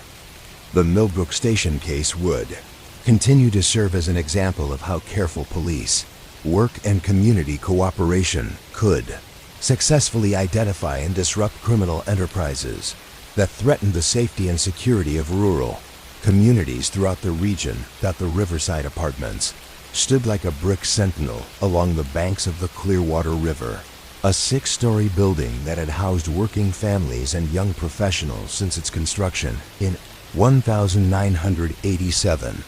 The complex contained 120 units spread across 6 floors, with a central courtyard garden that provided a peaceful retreat for residents who appreciated living close to downtown while maintaining a sense of community in their tree-lined neighborhood. Officer Lisa Chen had been responding to calls at Riverside Apartments for nearly 4 years as part of her patrol coverage of the East Side District, and she had come to know the building as a generally quiet residence where most problems involved minor noise, complaints or parking, disputes that resolved themselves with minimal police intervention. The apartment complex attracted tenants who valued stability and community atmosphere, with many residents staying for years and developing friendships with neighbors that extended beyond casual hallway greetings. The building's management company, Clearwater Properties, maintained the facility well and screened tenants carefully, resulting in low turnover rates and the kind of neighborly environment where people looked out for each other and took pride in their shared living space. Most of the residents were young professionals working in downtown offices, graduate students from the nearby university, and retirees who appreciated the building's proximity to medical facilities and public transportation. It was during a routine patrol on the evening of October 15, 2023, that Officer Chun received her first call about what would eventually become known as the Riverside disturbances. Mrs. Dorothy Kellerman, an elderly resident who lived alone in apartment 3B and had been a tenant at Riverside for over a decade, called the police department's non-emergency line to report strange sounds coming from somewhere in the building during the late nighttime hours. Mrs. Kellerman explained that she was a light sleeper who often heard normal building sounds like footsteps in hallways, elevator operation, and the occasional television or music from neighboring apartments. But recently she had been noticing different kinds of sounds that seemed unusual for a residential building. The sounds Mrs. Kellerman described were subtle but persistent, occurring primarily between midnight and 4 in the morning, when most residents would normally be asleep. She reported hearing what sounded like mechanical humming or vibration that seemed to come from within the building's structure rather than from any specific apartment. There were also occasional sounds that resembled tools being used or equipment being moved, but these sounds were muffled and difficult to pinpoint to any particular location within the building. Mrs. Kellerman emphasized that she was not complaining about normal residential noise or activities that residents had every right to conduct in their own apartments. She had lived in apartment buildings for most of her adult life and was accustomed to the sounds of people living in close proximity to each other. What concerned her about the recent sounds was their mechanical nature and their occurrence during hours when most residents would be sleeping, suggesting activities that were not typical of normal household routines.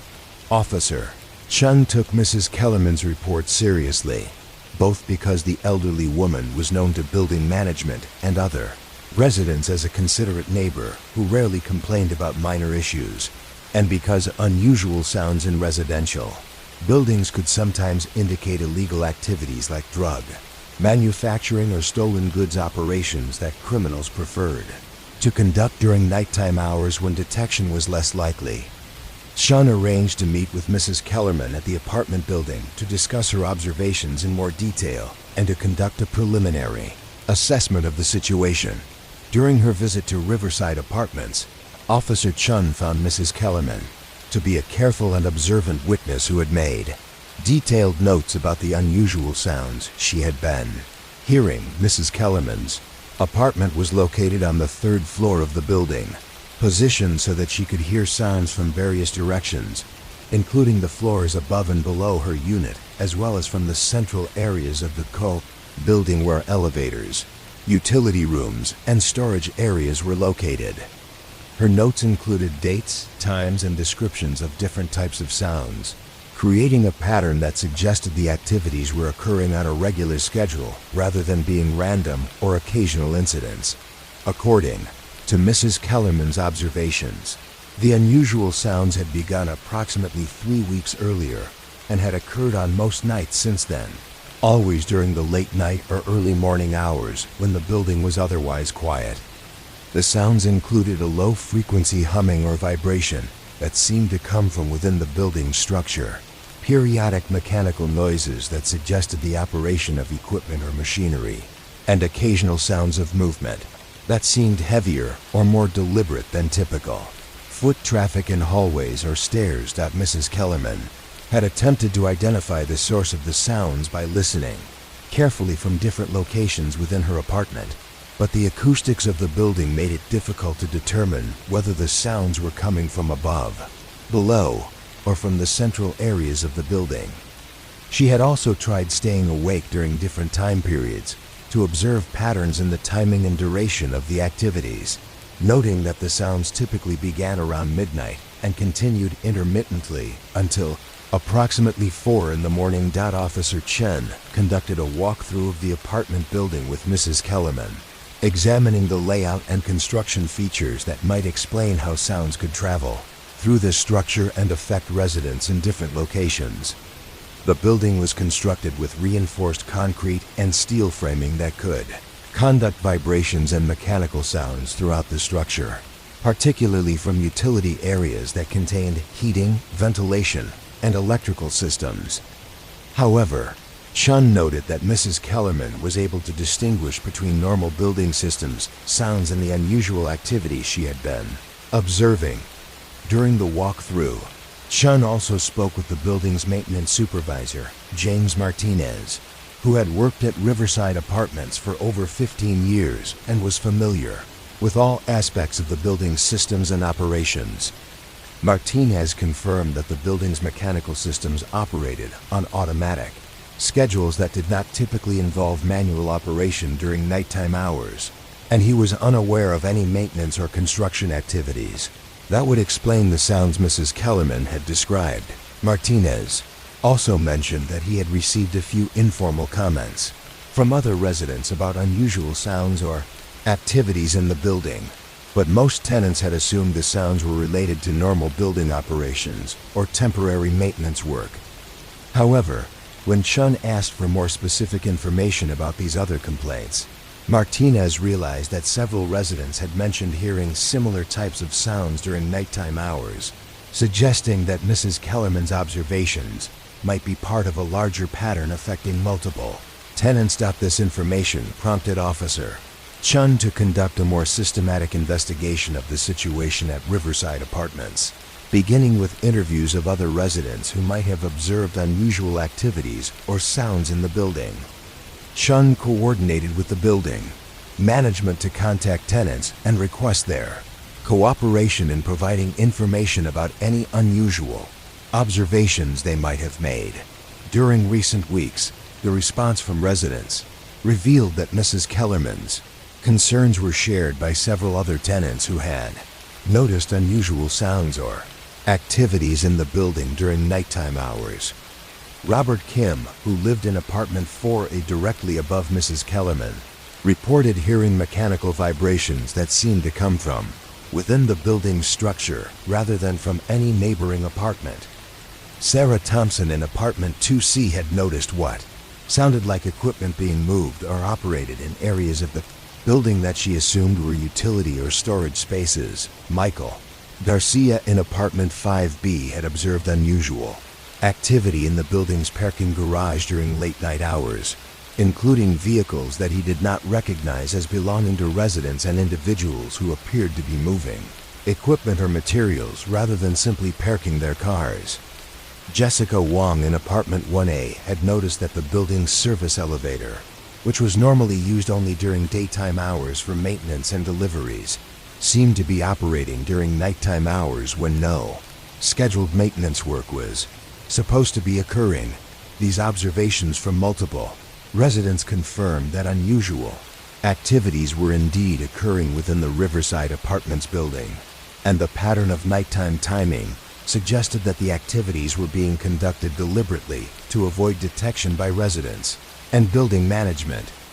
Officer Chun decided to coordinate with building security and management to conduct surveillance of the building during nighttime hours to identify the source and nature of the unusual activities. The building's security system included surveillance cameras in common areas such as lobbies, hallways, and the parking garage, but the coverage was limited and some areas of the building were not monitored by cameras.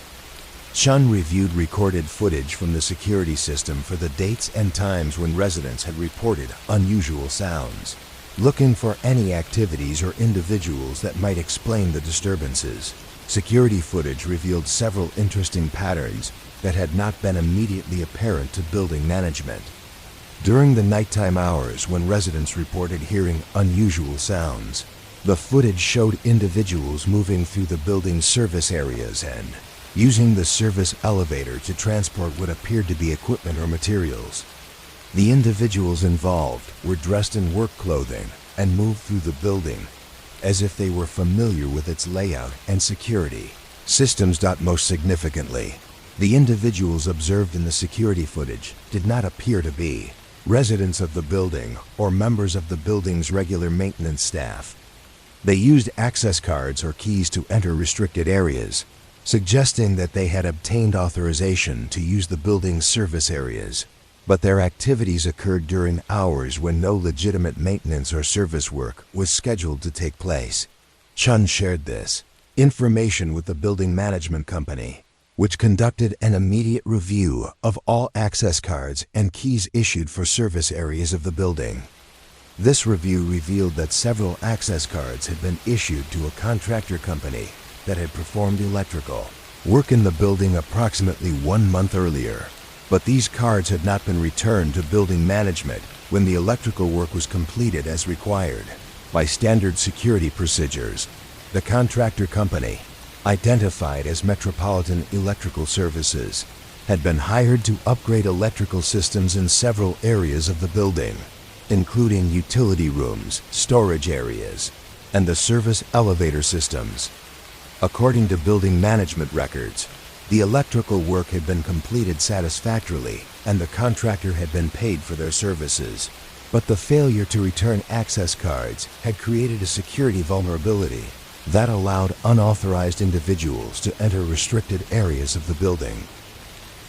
When Chun contacted Metropolitan Electrical Services to inquire about the unreturned access cards, she discovered that the company had no record of current work at Riverside Apartments and that their legitimate employees had returned all access materials to the company's equipment manager when the electrical work was completed. This discrepancy suggested that individuals who were not affiliated with the legitimate contractor were using access cards that had been obtained through fraud or theft. The investigation expanded to include a detailed review of the electrical work that had been performed in the building, as Chen suspected that the unauthorized nighttime activities might be related to modifications or additions to the building's electrical systems that had been made during the legitimate contractor work. Chun coordinated with building management and an independent electrical inspector to examine the work areas where Metropolitan Electrical Services had performed their upgrades. This inspection revealed that additional electrical installations had been made in several areas of the building beyond what was included in the original work contract. These unauthorized installations included heavy-duty electrical connections in storage areas, additional circuits in utility rooms, and modifications to the service elevator electrical systems that were not part of the approved electrical upgrade project.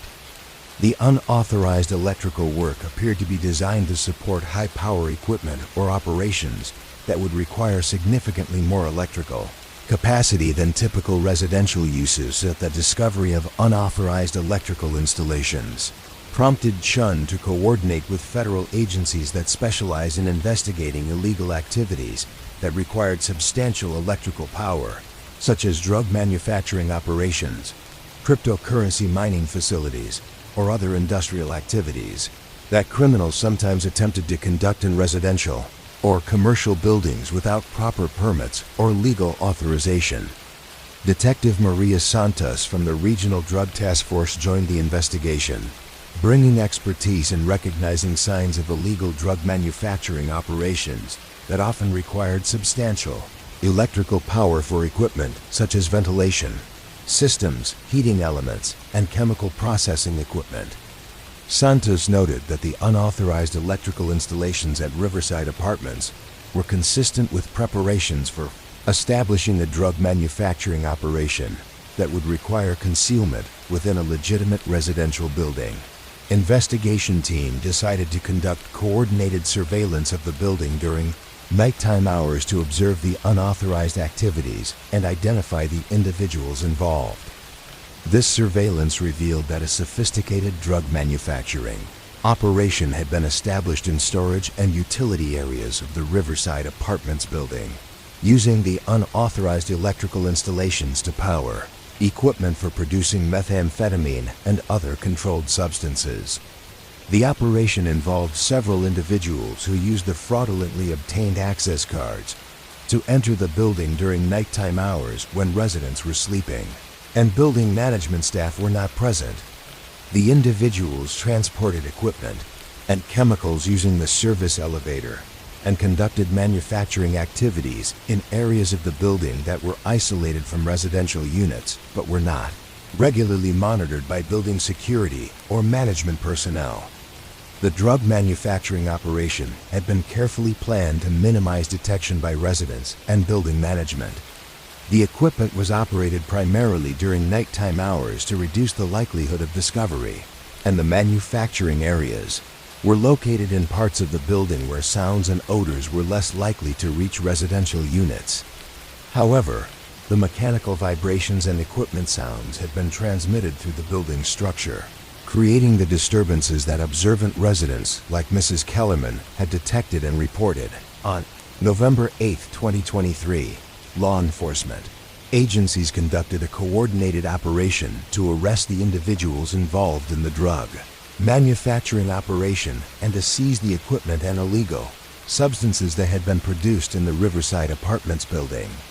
The operation resulted in the arrest of 6 individuals who were charged with various federal and state crimes related to drug manufacturing, conspiracy, and fraud.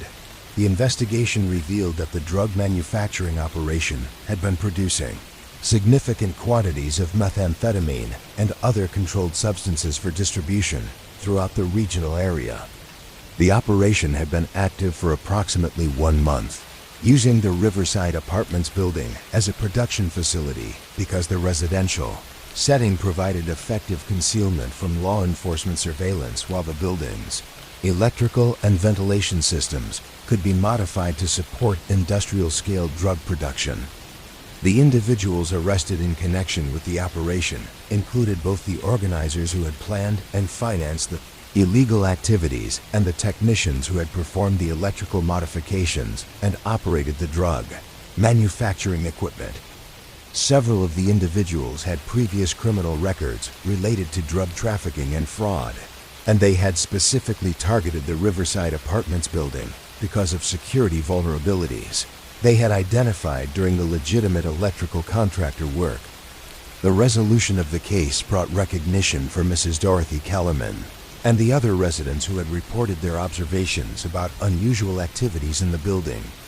Their careful attention to changes in their living environment and their willingness to report concerns to law enforcement had been essential for detecting and stopping the illegal drug manufacturing operation before it could expand or cause harm to residents of the building.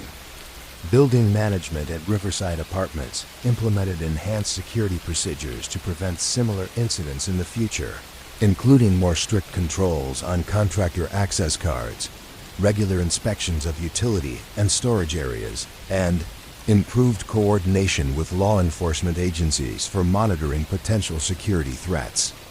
The building's surveillance system was also expanded to provide better coverage of service areas and other locations that had been exploited by the drug manufacturing operation. For Officer Chun, the Riverside Apartments case demonstrated the importance of taking seriously reports from observant community members who noticed unusual patterns or activities in their neighborhoods. Mrs. Kellerman's careful observations and detailed notes had provided the initial evidence that led to the discovery of a sophisticated criminal operation that posed serious risks to community safety and security. The case also highlighted the vulnerability of residential buildings to exploitation by criminal organizations that could use legitimate business activities as cover for establishing illegal operations in locations where law enforcement surveillance was minimal. The drug manufacturing operation had succeeded in operating for several weeks by taking advantage of security gaps and by conducting activities during hours when detection was least likely. The investigation had required coordination between local law enforcement, building management, federal agencies, and community residents to identify and disrupt the illegal activities. The success of the operation demonstrated the value of community policing approaches that encouraged residents to report concerns and that took Seriously, even subtle indications of unusual activities that might suggest criminal operations. For the residents of Riverside Apartments, the resolution of the case provided reassurance that their community remained safe and that law enforcement agencies were prepared to investigate and address threats to their security. The case had shown that even sophisticated criminal operations could be detected and stopped when observant residents worked cooperatively with law enforcement agencies and building management to maintain community safety. Mrs. Kellerman continued to live in her third-floor apartment, maintaining her role as an observant neighbor who took pride in contributing to the safety and security of her residential community. Her experience during the investigation had reinforced her belief in the importance of paying attention to changes in familiar environments and reporting concerns to appropriate authorities when unusual activities suggested potential threats to community welfare. The Riverside Apartments building returned to its normal quiet routine, with residents appreciating the enhanced security measures that had been implemented and the knowledge that their community was protected by effective cooperation between law enforcement agencies and building management. The case had demonstrated that residential communities could successfully resist exploitation by criminal organizations when residents remained vigilant and when law enforcement agencies were prepared to investigate thoroughly even subtle indications of illegal activities. The drug manufacturing equipment and illegal substances seized during the operation were destroyed according to federal protocols, and the unauthorized electrical installations were removed and replaced with proper systems that met building codes and safety requirements. The building's utility and storage areas were restored to their intended purposes, eliminating the security vulnerabilities that had been exploited by the criminal organization. The case files from the Riverside Apartments investigation became part of training materials used by law enforcement agencies to educate officers about recognizing signs of illegal drug manufacturing operations in residential settings. The case demonstrated how criminal organizations could exploit legitimate business activities and building security gaps to establish illegal operations in locations where detection was difficult but not impossible when community members remained observant and cooperative with law enforcement efforts. As life returned to normal at Riverside Apartments, the building stood as an example of how residential communities could maintain their safety and security through the combined efforts of observant residents, responsible building management, and thorough law enforcement investigation. The case had shown that even subtle disturbances could indicate serious criminal activities, and that community vigilance remained one of the most effective tools for protecting neighborhoods from exploitation by organized criminal enterprises. Asterisk. The rolling hills surrounding Cedar Valley had been home to farming families for over a century, with generations of residents working the fertile soil that stretched between wooded ridges and meandering streams.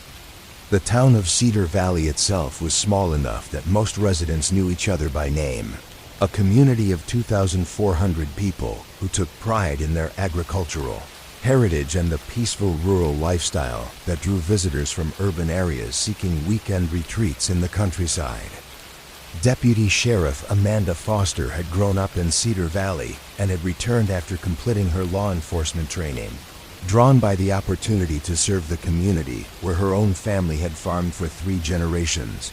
Cedar Valley Sheriff's Department operated from a modest building on Main Street, serving the town and surrounding rural areas with a staff of 6 deputies who covered patrol duties, investigations, and community policing activities that ranged from traffic enforcement to agricultural crime prevention.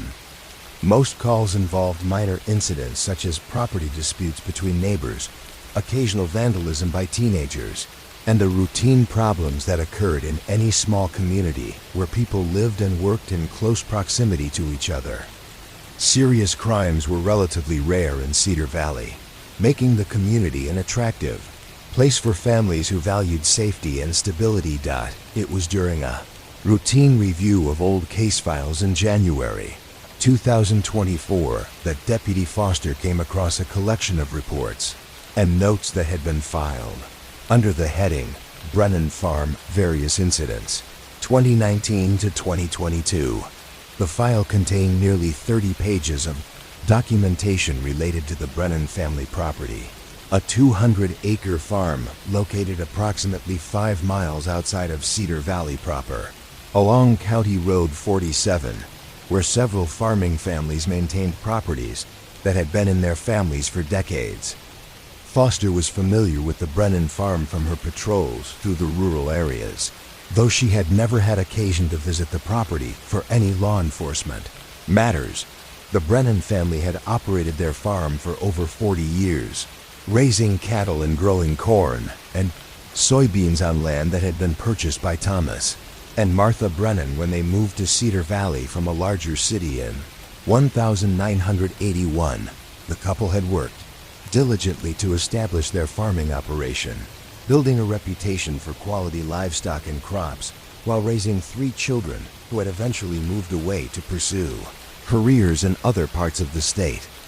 Thomas Brennan had passed away in 2018, leaving Martha to continue operating the farm with the help of hired workers and occasional assistance from her children when they visited Dot. As Deputy Foster began reading through the file, she realized that the collection of reports represented a pattern of incidents and observations that had never been fully investigated or analyzed as a comprehensive case.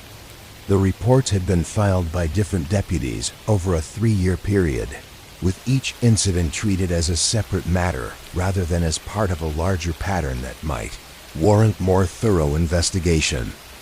The earliest report in the file was dated March 12, 2019, and described a complaint from a neighboring farmer about unusual vehicle traffic on the rural road that provided access to the Brennan farm. Harold Peterson, who owned the adjacent property at 3847 County Road 47, had called the sheriff's department to report that he had observed numerous unfamiliar vehicles traveling to and from the Brennan farm during nighttime hours over the previous several weeks.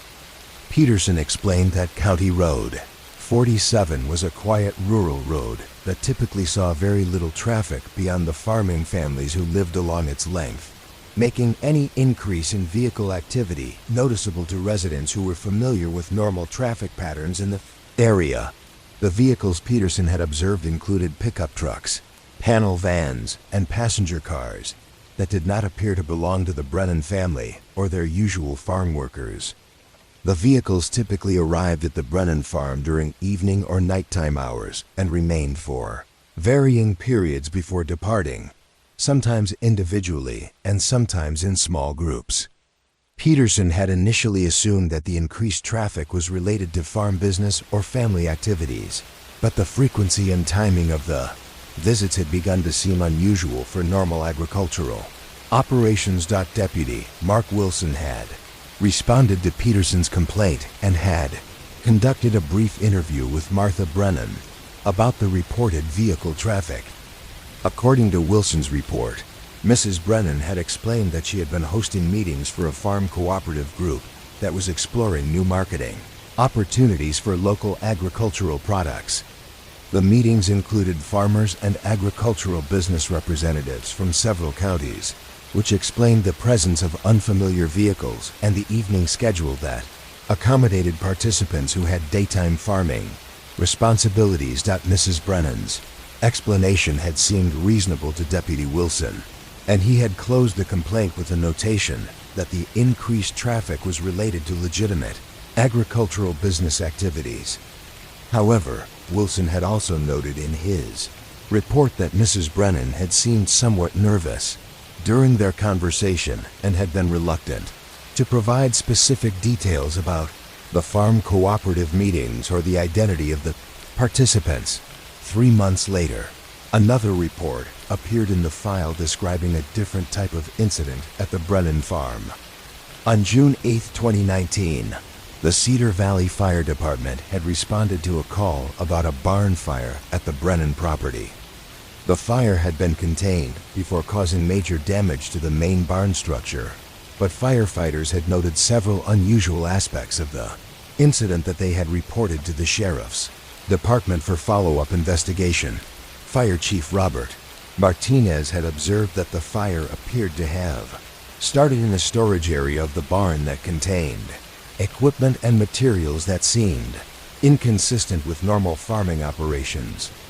The storage area had contained industrial-grade electrical equipment, chemical containers, and ventilation systems that were more sophisticated than typical agricultural operations would require. The fire had apparently started when an electrical system overloaded, suggesting that the barn was being used for activities that required substantial electrical power. Chief Martinez had also noted that Mrs. Brennan and several other individuals who were present during the fire response had seemed more concerned about removing specific items from the barn than about the fire damage itself. The individuals had worked quickly to move equipment and materials from unburned areas of the barn to vehicles parked nearby, conducting this removal operation even while firefighters were still working to extinguish the blaze and ensure that it did not spread to other structures. Deputy Sandra Rodriguez had been assigned to follow up on the fire department's observations, but her investigation had been limited by Mrs. Brennan's claim that the equipment and materials in the barn were related to a new agricultural processing venture that she was developing. With business partners from outside the area, Mrs. Brennan had provided documentation showing that she had applied for permits to operate a food processing facility on her farm, and she explained that the electrical and ventilation equipment was necessary for meeting health department requirements for processing agricultural products. Rodriguez had noted in her report that Mrs. Brennan's explanation was consistent with the equipment observed in the barn, and that the permit applications appeared to be legitimate documents filed with appropriate county agencies. However, Rodriguez had also observed that the other individuals present during the fire response had left the scene quickly after the fire was extinguished, without providing contact information or identifying themselves to law enforcement personnel, as would be normal in such circumstances. The file contained several additional reports from 2019-2020 describing various incidents and observations related to the Brennan farm. Neighbors had occasionally reported unusual odors coming from the property, particularly during nighttime hours when agricultural processing activities would be unusual.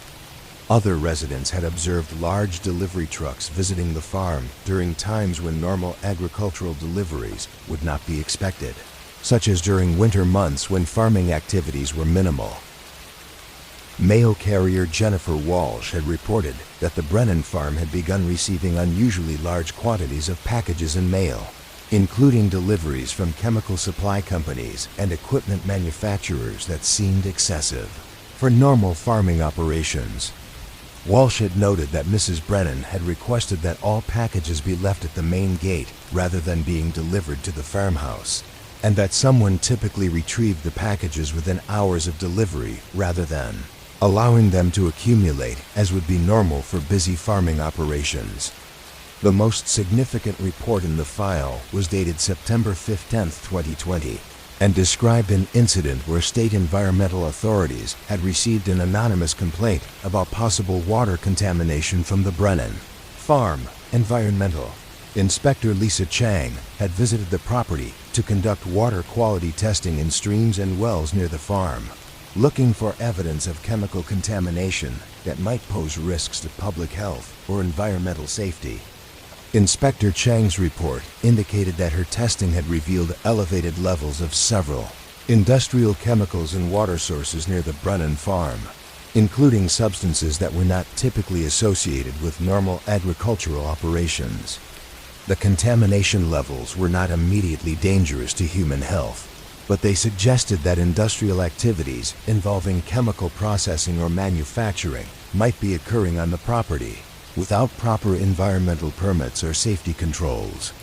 When Inspector Chang had attempted to discuss her findings with Mrs. Brennan and to request access to areas of the farm where potential contamination sources might be located, she had encountered resistance and legal challenges that prevented thorough investigation of the environmental concerns.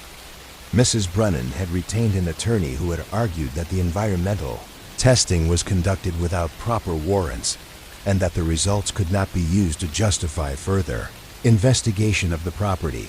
The legal challenges had effectively stopped the environmental investigation, but Inspector Chang had filed a report recommending continued monitoring of water quality in the area and suggesting that law enforcement agencies should investigate possible illegal industrial activities on the Brennan farm. However, this recommendation had not resulted in any coordinated investigation, and the environmental concerns had remained unresolved when Inspector Chang was transferred to other duties in a different county. As Deputy Foster reviewed these accumulated reports, she began to see patterns that suggested the Brennan farm might be the site of illegal industrial activities that had been concealed under the cover of legitimate agricultural operations. The combination of unusual vehicle traffic, sophisticated electrical and ventilation equipment, chemical deliveries, environmental contamination, and resistance to official inspections created a profile that was consistent with illegal drug manufacturing or other criminal enterprises that required industrial facilities and chemical processing capabilities. Foster decided to share her analysis with Sheriff Michael Thompson, who had supervised the Cedar Valley Department for over 15 years and had extensive experience investigating agricultural crimes and rural criminal enterprises.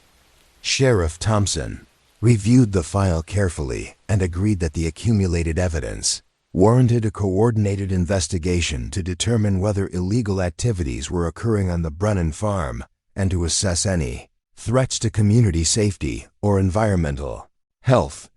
The investigation began with surveillance of the Brennan farm from public roads and adjacent properties, conducted by deputies using unmarked vehicles and observation equipment that could monitor activities on the farm without alerting residents to law enforcement interest. This surveillance revealed that the farm continued to experience unusual vehicle traffic during nighttime hours, with visitors who appeared to be conducting business activities rather than social visits or normal agricultural consultations. Deputies observed that vehicles visiting the Brennan farm typically approached through back roads that minimized their visibility to neighbors and other residents, and that visitors often carried equipment or materials between their vehicles and farm buildings. The farm's main barn, which had been damaged in the 2019 fire, had been rebuilt with additional security features including high fencing, security cameras, and access controls that were unusual for typical agricultural facilities. The surveillance also revealed that activities on the Brennan farm followed patterns that were inconsistent with normal farming operations. Equipment and vehicles were moved during nighttime hours. Lights were visible in farm buildings during times when agricultural work would not typically be conducted, and the property showed signs of regular activity throughout winter months when most farming operations would be dormant or minimal. Sheriff Thompson decided to coordinate with state and federal agencies that had expertise in investigating illegal drug manufacturing and other criminal enterprises that might operate in rural settings. The Drug Enforcement Administration assigned Agent Sarah Mitchell to review the case and determine whether the evidence warranted federal investigation of potential drug trafficking or manufacturing activities at the Brennan farm. Agent Mitchell brought experience investigating rural drug manufacturing operations that used agricultural properties as cover for illegal activities, taking advantage of the isolation and privacy that farming areas provided while using legitimate agricultural activities to explain the presence of chemicals, equipment, and unusual traffic patterns. Mitchell noted that many of the observations documented in the Cedar Valley reports were consistent with methamphetamine manufacturing operations that had been discovered on other rural properties throughout the region. The federal investigation included analysis of financial records, utility usage, and supply purchases associated with the Brennan farm, looking for patterns that might indicate illegal activities beyond what normal farming operations would require. This analysis revealed that the farm's electrical usage had increased dramatically since 2019, reaching levels that far exceeded what agricultural operations would typically require, even with the addition of food processing facilities. Financial records showed that Mrs. Brennan had been making large cash deposits and had been purchasing equipment and supplies from companies that specialized in industrial chemical processing rather than agricultural food production. The purchases included chemicals and equipment that could be used for drug manufacturing, along with security systems and structural modifications that suggested efforts to conceal illegal activities from detection by law enforcement or regulatory agencies. The investigation also revealed that several of the individuals who had been observed visiting the Brennan farm had criminal records related to drug trafficking and manufacturing, and that some of these individuals had been subjects of ongoing federal investigations into drug distribution networks operating throughout the Midwest. The presence of known drug criminals at the Brennan farm provided additional evidence that illegal activities were occurring on the property. April 18, 2024, federal and local law enforcement agencies conducted a coordinated search of the Brennan farm under warrants that authorized investigation of suspected drug manufacturing activities. The search revealed an extensive methamphetamine manufacturing operation that had been established in farm buildings that had been modified to support industrial-scale chemical processing while maintaining the external appearance of normal agricultural facilities. The drug manufacturing operation included sophisticated equipment for chemical synthesis, purification, and packaging, along with storage facilities for large quantities of precursor chemicals and finished drug products.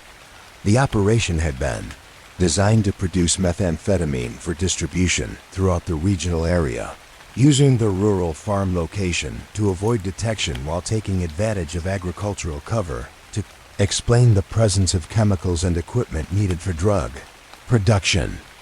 Mrs. Martha Brennan was arrested along with 8 other individuals who were present on the farm during the search, including several people with extensive criminal records related to drug trafficking and organized crime activities. The investigation revealed that Mrs. Brennan had been recruited by criminal organizations that needed rural properties for drug manufacturing operations, and that her legitimate farming background had provided effective cover for establishing illegal industrial activities. The drug manufacturing operation had been active for over 4 years, producing significant quantities of methamphetamine that had been distributed throughout multiple states, contributing to drug-related crime and public health problems in communities far beyond Cedar Valley. The operation had generated substantial illegal profits that had been used to expand the manufacturing capabilities and to corrupt local officials and business owners who might otherwise have reported suspicious activities. The environmental impact of the drug manufacturing operation was extensive, with soil and water contamination that required costly cleanup efforts and ongoing monitoring to protect public health and environmental safety. The contamination had affected not only the Brennan farm, but also neighboring properties and water sources that served other residents in the rural area, creating long-term health and environmental concerns for the entire community.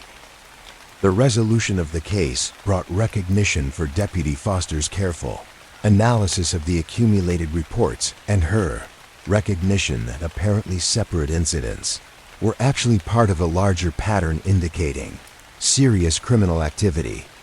Her thorough review of old case files had been essential for identifying the drug manufacturing operation and bringing together the evidence needed for successful prosecution of the criminal organization. The case also highlighted the importance of maintaining detailed records of rural incidents and complaints, even when individual reports might not seem significant enough to warrant major investigations. The accumulation of seemingly minor observations over several years had provided the foundation for recognizing the serious criminal enterprise that had been operating under cover of legitimate agricultural activities for the Cedar Valley community. The discovery of the drug manufacturing operation was shocking, but also provided relief that a significant Threat to community safety had been identified and eliminated. Residents had been unknowingly exposed to environmental contamination and had been living near an operation that attracted dangerous criminal elements to their peaceful rural area. The Brennan farm was seized by federal authorities as part of the criminal prosecution, and the property underwent extensive environmental remediation to address the contamination caused by years of illegal drug manufacturing. The cleanup process took over 18 months and cost several $million, funded through asset forfeiture, proceeds from the criminal organization that had operated the illegal business. The case became part of training materials used by law enforcement agencies throughout the region to educate officers about recognizing signs of rural drug manufacturing operations, understanding how criminal organizations could exploit agricultural properties for illegal activities. The case demonstrated the importance of community awareness and the value of thorough investigation of patterns that might indicate serious criminal enterprises operating under legitimate cover. Deputy Foster continued her patrol duties in Cedar Valley, now with enhanced awareness of how criminal organizations could exploit rural settings and with improved skills for recognizing patterns that might indicate illegal activities disguised as legitimate agricultural operations. Her experience with the Brennan farm case had established her reputation as a thorough investigator who could identify significant criminal activities through careful analysis of accumulated evidence. Rural roads around Cedar Valley returned to their normal quiet patterns, with farming families continuing their legitimate agricultural operations while remaining more aware of the importance of reporting unusual activities that might threaten community safety. The case had shown that even peaceful rural communities needed to maintain vigilance against exploitation by criminal organizations seeking to use agricultural cover for illegal enterprises. That the former Brennan farm eventually was sold to a legitimate farming family who restored the property to normal agricultural use, removing all traces of the illegal drug manufacturing operation and implementing environmental monitoring to ensure that the land was safe for farming and residential use.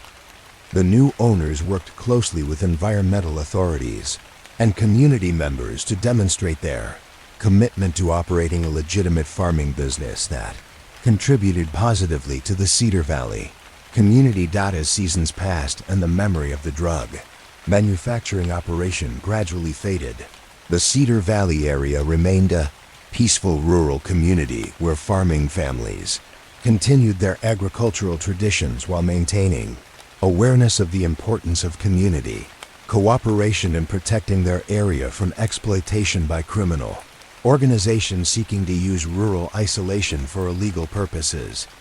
Asterisk. The Riverside University campus spread across 340 acres of gently rolling hills overlooking the Autumn River, a collection of red brick buildings and tree-lined walkways that had educated students for over 130 years. With an enrollment of approximately 12,000 undergraduate and graduate students, Riverside maintained the intimate atmosphere of a smaller institution while offering the academic resources and research opportunities that attracted students from across the region. The campus security department operated around the clock from their headquarters in the renovated Carnegie Library building, maintaining a staff of 18 officers who patrolled the grounds, responded to incidents, and worked closely with local law enforcement to ensure the safety of the university community. Security officer Janet Morrison had worked the overnight shift at Riverside University for nearly 8 years, drawn to the quiet hours between midnight and dawn, when the campus took on a peaceful character markedly different from the bustling activity of daytime academic life. During her rounds through dormitories, academic buildings, and recreational facilities, Morrison had developed an intimate knowledge of the campus rhythms and could easily distinguish between normal nighttime activities and unusual patterns that might warrant attention or investigation. Her detailed logs and reports had become an informal historical record of campus life during the overnight hours, documenting everything from students studying late in, library reading rooms to maintenance, crews working on building projects. It was during her routine review of security logs in February 2024 that Morrison noticed a pattern of entries that had been accumulating over several months but had not been previously analyzed as potentially related incidents. The entries appeared in logs maintained by different security officers working various shifts, and they described observations of individuals and activities around the Whitmore Science Complex, a cluster of 4 interconnected buildings that house the university's chemistry, biology, physics, and environmental science departments. The observations individually seemed routine and unremarkable, but when viewed together, they suggested consistent patterns of activity that were unusual for academic facilities during off hours. Whitmore Science Complex had been constructed in phases between 1985 and 2003, with the original chemistry and biology buildings connected by enclosed walkways to newer physics and environmental science facilities. The complex contained teaching laboratories, research facilities, faculty offices, and specialized equipment rooms that supported undergraduate education and graduate research programs in the natural sciences. Access to the buildings was controlled by keycard systems that restricted entry to faculty, graduate students, and staff members who had legitimate reasons to use the facilities during evening and weekend hours. The security log entries that caught Morrison's attention described observations of individuals entering and leaving the science complex during late nighttime hours, typically between 2 a.m. and 5 a.m., when academic activities would normally be minimal. The individuals observed were described as well-dressed adults who appeared to be older than typical undergraduate students and who moved through the complex with apparent familiarity with building layouts and security procedures. Most intriguingly, these nighttime visitors often carried equipment cases or bags that suggested they were transporting materials or instruments rather than conducting typical academic work. Security Officer Robert Chun had made the first relevant entry in November 2023, noting that he had observed a group of 3 individuals entering the chemistry building at 2:47 a.m. using valid keycard access. Chun had approached the individuals to conduct a routine security check and had found them to be polite and cooperative, explaining that they were graduate students working on time-sensitive research experiments that required monitoring at unusual hours. The individuals had provided university identification and had answered Chun's questions appropriately, leading him to conclude that their presence was legitimate and related to normal academic activities. However, Chun had noted in his log that the individuals appeared older than typical graduate students and that their clothing and equipment seemed more professional than would be expected for student researchers working on academic projects. The individuals had also demonstrated detailed knowledge of laboratory safety procedures and building security systems that suggested extensive experience working in research facilities, possibly beyond what would be typical for students pursuing graduate degrees. 2 weeks later, Security Officer Lisa Rodriguez had recorded a similar observation in her log, describing the presence of 4 individuals in the environmental science building during the early morning hours of November 28, 2023.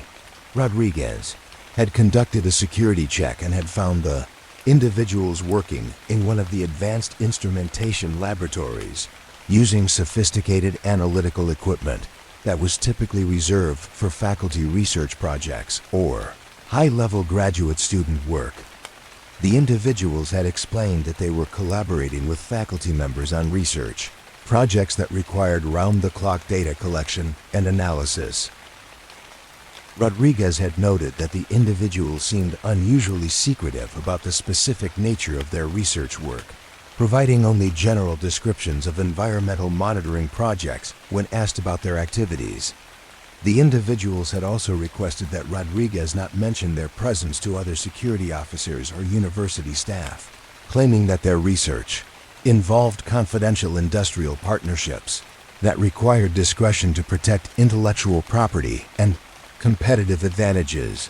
Throughout December 2023 and January 2024, additional security log entries documented similar observations of unusual nighttime activity in the science complex.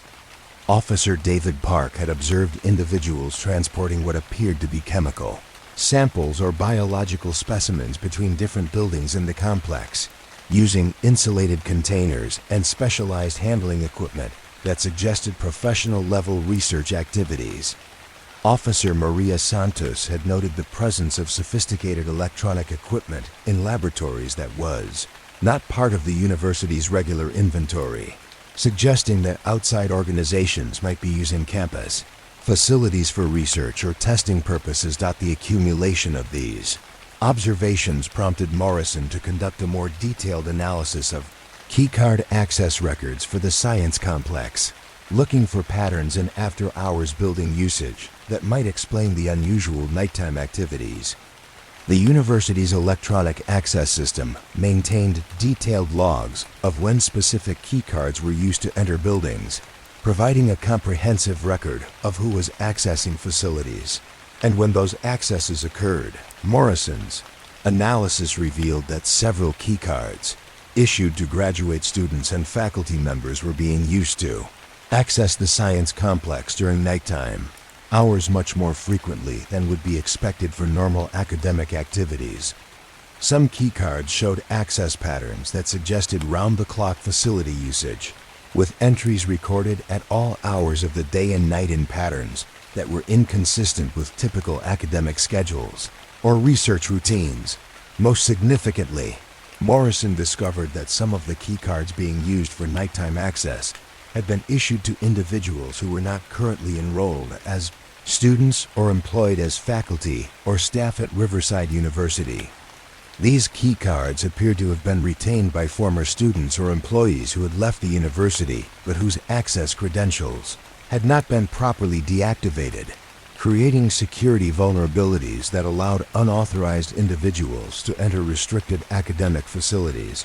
Morrison shared her findings with the head of campus security, Director Thomas Walsh, who had supervised the department for over 12 years and had extensive experience investigating security incidents and potential criminal activities on university campuses. Walsh recognized that the patterns Morrison had identified could indicate serious problems ranging from academic fraud to industrial espionage to illegal use of university facilities for non-academic purposes. Director Walsh decided to coordinate with university administration and local law enforcement to conduct a more comprehensive investigation of the unusual activities in the science complex. The investigation began with a review of faculty research projects and graduate student work that might legitimately require extensive after-hours laboratory access, looking for authorized activities that could explain the observed patterns of nighttime facility usage. This review revealed that while several faculty members were indeed conducting research projects that required round-the-clock monitoring or data collection, the level of nighttime activity observed by security officers exceeded what would be expected for legitimate academic work. Most faculty research projects required only occasional nighttime visits to check equipment or collect data, not the consistent patterns of extended nighttime presence that security officers had documented. Investigation also included background checks on the individuals who had been observed in the science complex during nighttime hours, using university identification records and security footage to identify people who might not be authorized to use campus facilities. This analysis revealed that several of the individuals observed by security officers were not currently affiliated with Riverside University and had been using expired or fraudulently obtained access credentials to enter restricted academic buildings. Detective Karen Thompson from the local police department joined the investigation, bringing expertise in investigating fraud and theft cases that might involve the illegal use of institutional facilities or equipment. Detective Thompson noted that universities were sometimes targeted by criminal organizations seeking access to sophisticated laboratory equipment, chemical supplies, or research facilities that could be used for illegal purposes, such as drug manufacturing or industrial espionage. The investigation team decided to conduct coordinated surveillance of the science complex during nighttime hours to observe the unauthorized activities directly and to identify the specific individuals involved in using university facilities for non-academic purposes. This surveillance revealed that a sophisticated operation had been established using Riverside University's chemistry and environmental science laboratories to conduct illegal drug manufacturing and testing activities. The operation involved several individuals with backgrounds in chemistry and pharmaceutical research who had been using university facilities to produce synthetic drugs and performance-enhancing substances for distribution to criminal organizations and illegal markets.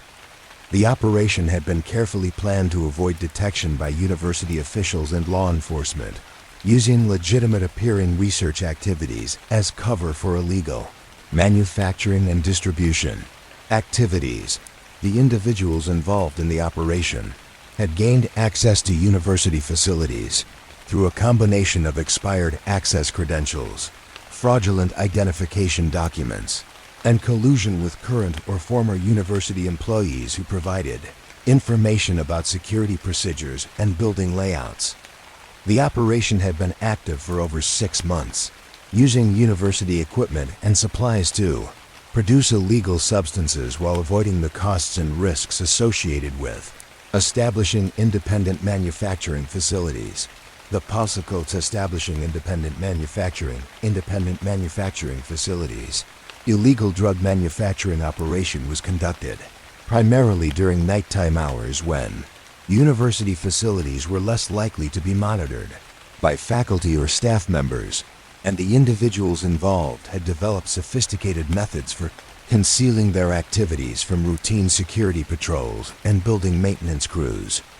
The operation included production of synthetic stimulants, hallucinogens, and performance-enhancing drugs that were sold through illegal distribution networks operating in multiple states. March 15, 2024. Law enforcement agencies conducted a coordinated operation to arrest the individuals involved in the illegal drug manufacturing operation and to seize the equipment and substances that had been produced using university facilities. The operation resulted in the arrest of 7 individuals who were charged with various federal and state crimes related to drug manufacturing, conspiracy, fraud, and theft of university resources. The investigation revealed that the illegal operation had caused significant damage to university equipment and had created safety hazards through improper chemical handling and waste disposal practices.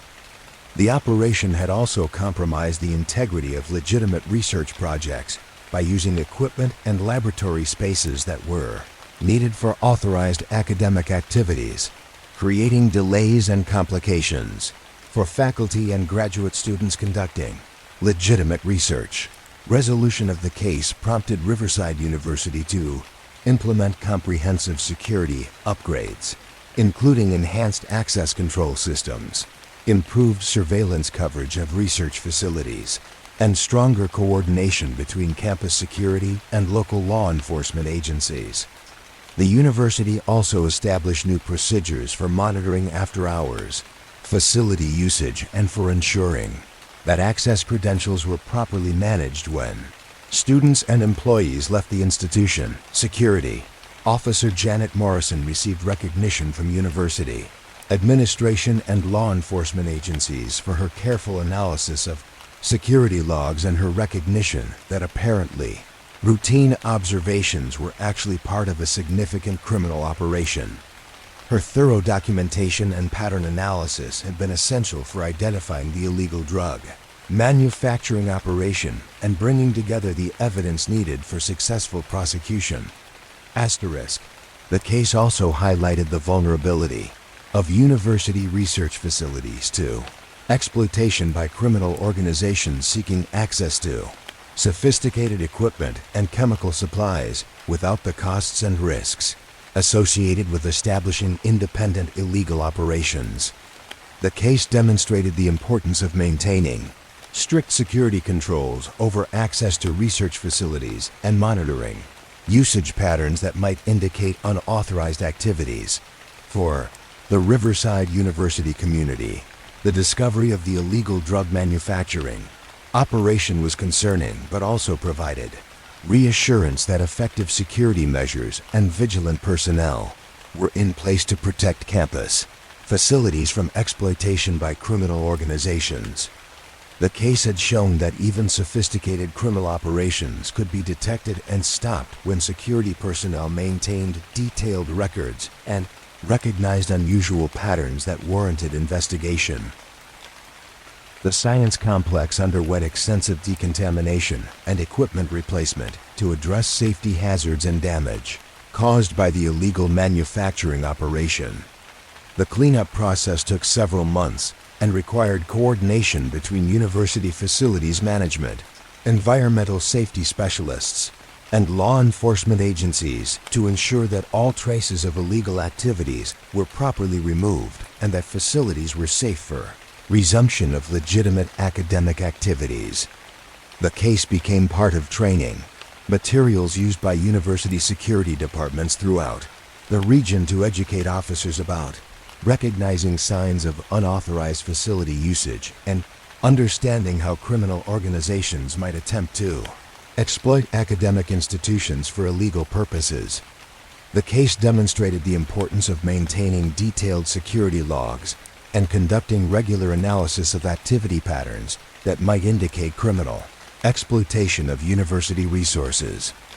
Director Walsh used the case as an opportunity to strengthen relationships between campus security and local law enforcement agencies, establishing formal protocols for sharing information about suspicious activities and coordinating investigations that might involve both campus and community safety concerns.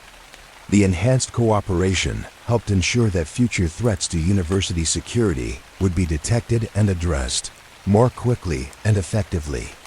The faculty and staff members whose research had been disrupted by the illegal operation received support from university administration to restore their projects and replace damaged equipment. The university also implemented additional safeguards to protect intellectual property and research data from unauthorized access or theft by individuals who might gain access to facilities through fraud or security vulnerabilities. Security Officer Morrison continued her overnight patrol duties with enhanced awareness of the importance of documenting unusual activities and analyzing patterns that might indicate criminal exploitation of campus facilities. Her experience with the science complex case had established her as a valuable member of the PA security team whose careful attention to detail and thorough record-keeping contributed significantly to campus safety and security. The campus returned to its normal, peaceful nighttime atmosphere, with students studying in libraries and laboratories, while security officers maintained their vigilant protection of university facilities and community members. The case had demonstrated that criminal organizations might attempt to exploit university resources, but also that effective security measures and alert personnel could successfully detect and stop such exploitation before it caused serious harm to the academic community. The chemistry and environmental science departments resumed their research activities with renewed appreciation for the security measures that protected their facilities and equipment from unauthorized use. Faculty members worked closely with security personnel to establish communication protocols that would help distinguish between legitimate, after-hours research activities and potentially suspicious activities that might warrant investigation. As semesters passed and new students arrived to begin their academic careers, Riverside University maintained its reputation as a safe and secure learning environment where students and faculty could pursue their educational and research goals without fear of criminal exploitation or safety threats. The science complex case had shown that vigilance and professional security Practices were essential for protecting academic institutions from those who might seek to misuse educational resources for illegal purposes. The university's enhanced security measures served as a model for other institutions seeking to protect their research facilities while maintaining the open academic environment that was essential for effective education and scholarly research. The balance between security and academic freedom remained a central concern, but the science complex case had demonstrated that reasonable security measures could effectively protect institutional resources without unnecessarily restricting legitimate academic activities. Morrison's detailed security logs continued to serve as an important record of campus life during overnight hours, documenting the quiet rhythms of academic life while maintaining vigilant watch for any unusual patterns that might indicate threats to university safety and security. Her work represented the dedication of security professionals who protected educational institutions and the communities they served, ensuring that universities could continue their vital mission of education and research in safe and secure environments. The village of Ashford nestled in a valley between wooded hills where generations of families had lived and worked since the settlement's founding in 1847, originally established around a textile mill that processed wool from local sheep farms. Ashford had grown slowly and steadily into a community of 1,800 residents who valued their peaceful rural lifestyle and the strong sense of community that came from knowing their neighbors and sharing in the rhythms of small-town life. The old Ashford Manufacturing Company had been the economic heart of the village for over a century, employing hundreds of workers at its peak during the 1940s and 1950s, when wartime production had brought prosperity to the entire region. By the 1990s, however, changing economic conditions and foreign competition had gradually reduced the factory's operations, and the facility had finally closed permanently in 2008 when the last remaining textile contracts were moved to overseas manufacturers. The abandoned factory complex, consisting of 4 large brick buildings connected by covered walkways and surrounded by a chain-link fence, had stood empty for over 15 years, serving as a reminder of Ashford's industrial heritage while awaiting redevelopment that never seemed to materialize. Despite occasional interest from developers and investors, Constable Maria Santos had served the Ashford community for 6 years as the village's only full-time police officer, working closely with the county sheriff's department to provide law enforcement services to the rural area that included not only Ashford proper, but also several smaller communities and numerous farms scattered throughout the surrounding countryside. Santos had grown up in a similar small town and had been drawn to rural policing by her appreciation for the close relationships between law enforcement and community members that was possible in areas where officers could truly know the people they served. The abandoned Ashford Manufacturing Complex had been a periodic concern for Santos throughout her tenure in the village, as empty industrial buildings often attracted vandalism, illegal dumping, and sometimes more serious criminal activities that could threaten community safety. The buildings were owned by a development company based in the state capital, but the company had shown little interest in maintaining security or preventing unauthorized access to the property. Santos conducted regular patrols of the factory complex, checking for signs of break-ins, vandalism, or other activities that might require law enforcement attention. It was during one of these routine patrols in November 2023 that Santos first noticed what would eventually become known as the Factory Files, a growing collection of reports and observations that individually seemed minor but collectively suggested patterns of activity around the abandoned complex that warranted closer attention. Santos had been driving past the factory on County Road 12 when she observed fresh tire tracks in the gravel parking area that surrounded the main factory building, despite the fact that the facility had been completely empty and secured for years. The tire tracks appeared to have been made by multiple vehicles, including what looked like heavy trucks or vans that would be capable of transporting substantial loads of materials or equipment. The tracks were recent, made within the previous few days based on weather conditions and the appearance of the disturbed gravel. Santos found this unusual because the factory complex was not readily visible from public roads, and there were no obvious reasons why vehicles would be visiting the abandoned property unless the owners had authorized some form of maintenance or development activity. Santos contacted the development company that owned the factory complex to inquire about any authorized activities that might explain the vehicle traffic, but the company's property manager, David Kim, indicated that no work had been scheduled or authorized at the Ashford facility. Kim explained that the company had been trying to sell the property for several years, but had found no buyers willing to take on the costs associated with renovating or demolishing the old factory buildings. The company conducted only minimal maintenance to prevent deterioration and to comply with local ordinances regarding vacant properties. This information prompted Santos to conduct a more thorough inspection of the factory complex, walking the perimeter of the fenced property to look for signs of unauthorized entry or activity. During this inspection, she discovered that a section of the chain link fence had been cut and repaired in a way that created a concealed access point that would allow vehicles to enter the property without using the main gate, which was secured with chains and locks.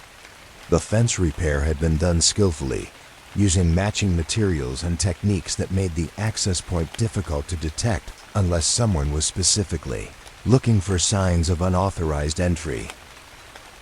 Santos also observed that some of the factory buildings showed signs of recent activity, including areas where dirt and debris had been cleared away from loading docks, and where electrical connections appeared to have been temporarily restored to provide power to parts of the facility. The activity was subtle and had been conducted carefully to avoid obvious detection, but it suggested that someone was using the abandoned factory for purposes that required access to the buildings and possibly restoration of basic utilities. Over the following weeks, Santos incorporated more frequent checks of the factory complex into her patrol routine, varying her visit times and approach routes to observe any patterns of activity that might indicate ongoing, unauthorized use of the property. During these enhanced patrols, she occasionally observed evidence of recent vehicle activity, including tire tracks, footprints, and signs that materials or equipment had been moved around the factory complex. On December 8, 2023, Santos observed actual activity at the factory complex during an evening patrol. From a concealed position on County Road 12, she watched as two panel vans and a pickup truck entered the property through the hidden access point in the fence and parked near the main factory building. Several individuals emerged from the vehicles and began unloading equipment and materials, working efficiently and quietly as if they were familiar with the building layout and had conducted similar operations before. Santos observed this activity for approximately 30 minutes, documenting the license plate numbers of the vehicles and noting descriptions of the individuals involved in the operation. The people appeared to be conducting some form of business activity rather than simply vandalizing or exploring the abandoned buildings, and they took care to minimize noise and lights that might attract attention from nearby residents or passing motorists. When the individuals began moving equipment into the factory buildings, Santos decided to approach and investigate the situation directly. However, as she moved closer to the factory complex, the individuals apparently noticed her presence and quickly loaded their equipment back into their vehicles before departing through the concealed fence opening. By the time Santos reached the area where the vehicles had been parked, the site was empty except for evidence that equipment and materials had been temporarily unloaded and moved. This incident prompted Santos to contact the county sheriff's department for assistance in investigating the unauthorized activities at the factory complex. Detective Robert Martinez from the County Criminal Investigations Unit had experience with cases involving illegal use of abandoned industrial properties, and he recognized several aspects of the Ashford situation that suggested organized criminal activity rather than simple trespassing or vandalism. Detective Martinez explained that abandoned factories and industrial buildings were sometimes used by criminal organizations for activities that required large enclosed spaces, access to electrical power, and isolation from public observation. These activities could include drug manufacturing, stolen goods storage, illegal gambling operations, or other enterprises that needed industrial scale facilities without the costs and regulatory oversight associated with legitimate business operations. The investigation expanded to include surveillance of the factory complex using trail cameras and other monitoring equipment that could document activities without requiring constant human observation. This surveillance revealed that the factory complex was being used regularly during nighttime hours by groups of individuals who brought equipment and materials into the buildings and conducted operations that appeared to be industrial or manufacturing in nature. The surveillance footage showed that the unauthorized users of the factory had established sophisticated operations within the buildings, including restoration of electrical power to specific areas, installation of ventilation systems, and setup of equipment that suggested chemical or pharmaceutical manufacturing activities. The operations were conducted with professional efficiency and attention to security, indicating that the individuals involved had significant experience with industrial processes and clandestine activities. Analysis of the license plate numbers from vehicles observed at the factory led to identification of several individuals with criminal records related to drug trafficking and illegal manufacturing operations. Several of the vehicle owners had previous arrests for methamphetamine production and distribution, and some had been subjects of ongoing federal investigations into drug trafficking networks operating throughout the region. This information prompted Detective Martinez to coordinate with federal drug enforcement agencies that had jurisdiction over interstate drug trafficking and manufacturing operations. Drug Enforcement Administration agent Lisa Chang joined the investigation, bringing expertise in recognizing and investigating large-scale illegal drug manufacturing operations that used industrial facilities to produce controlled substances for widespread distribution. Agent Chang noted that the Ashford factory complex had several characteristics that made it attractive to criminal organizations seeking locations for drug manufacturing operations. The buildings were large enough to accommodate industrial-scale production equipment. They were isolated from residential areas where chemical odors or unusual activity might attract attention, and they had existing electrical and water infrastructure that could be restored to support manufacturing operations without requiring extensive construction or modification. The investigation team decided to continue surveillance of the factory complex while gathering additional evidence about the scope and nature of the illegal activities being conducted in the Fundy abandoned buildings. This surveillance revealed that the drug manufacturing operation was extensive and sophisticated, involving multiple individuals with specialized roles in chemical production, quality control, packaging, and distribution of illegal substances. The operation was producing large quantities of methamphetamine and other synthetic drugs using equipment and techniques that indicated professional level expertise in pharmaceutical chemistry and industrial manufacturing processes. The production was conducted on a schedule that suggested regular delivery of finished products to distribution networks, with vehicles arriving periodically to transport illegal drugs to markets throughout the region. On January 22, 2024, federal and local law enforcement agencies conducted a coordinated raid on the Ashford factory complex, executing search warrants that authorized investigation of suspected drug manufacturing activities. The raid revealed an extensive illegal drug production facility that had been established in 3 of the 4 factory buildings. with sophisticated equipment for chemical synthesis, purification, packaging, and quality testing of methamphetamine and other controlled substances. The drug manufacturing operation included industrial-scale production equipment, large quantities of precursor chemicals, and finished drug products with an estimated street value of over $2 million. The operation had been active for approximately 8 months, using the abandoned factory buildings to produce illegal drugs for distribution throughout multiple states while avoiding the attention that similar operations might attract in more populated or monitored areas. 14 individuals were arrested during the raid, including the primary organizers of the drug manufacturing operation and technicians responsible for operating the production equipment. The arrested individuals included several people with extensive criminal records related to drug trafficking and organized crime activities, along with chemists and technicians who had been recruited specifically for their expertise in pharmaceutical manufacturing processes. Investigation revealed that the illegal operation had been carefully planned and executed by criminal organizations that had specifically sought abandoned industrial facilities in rural areas where large-scale manufacturing activities could be conducted without attracting immediate attention from law enforcement or regulatory agencies.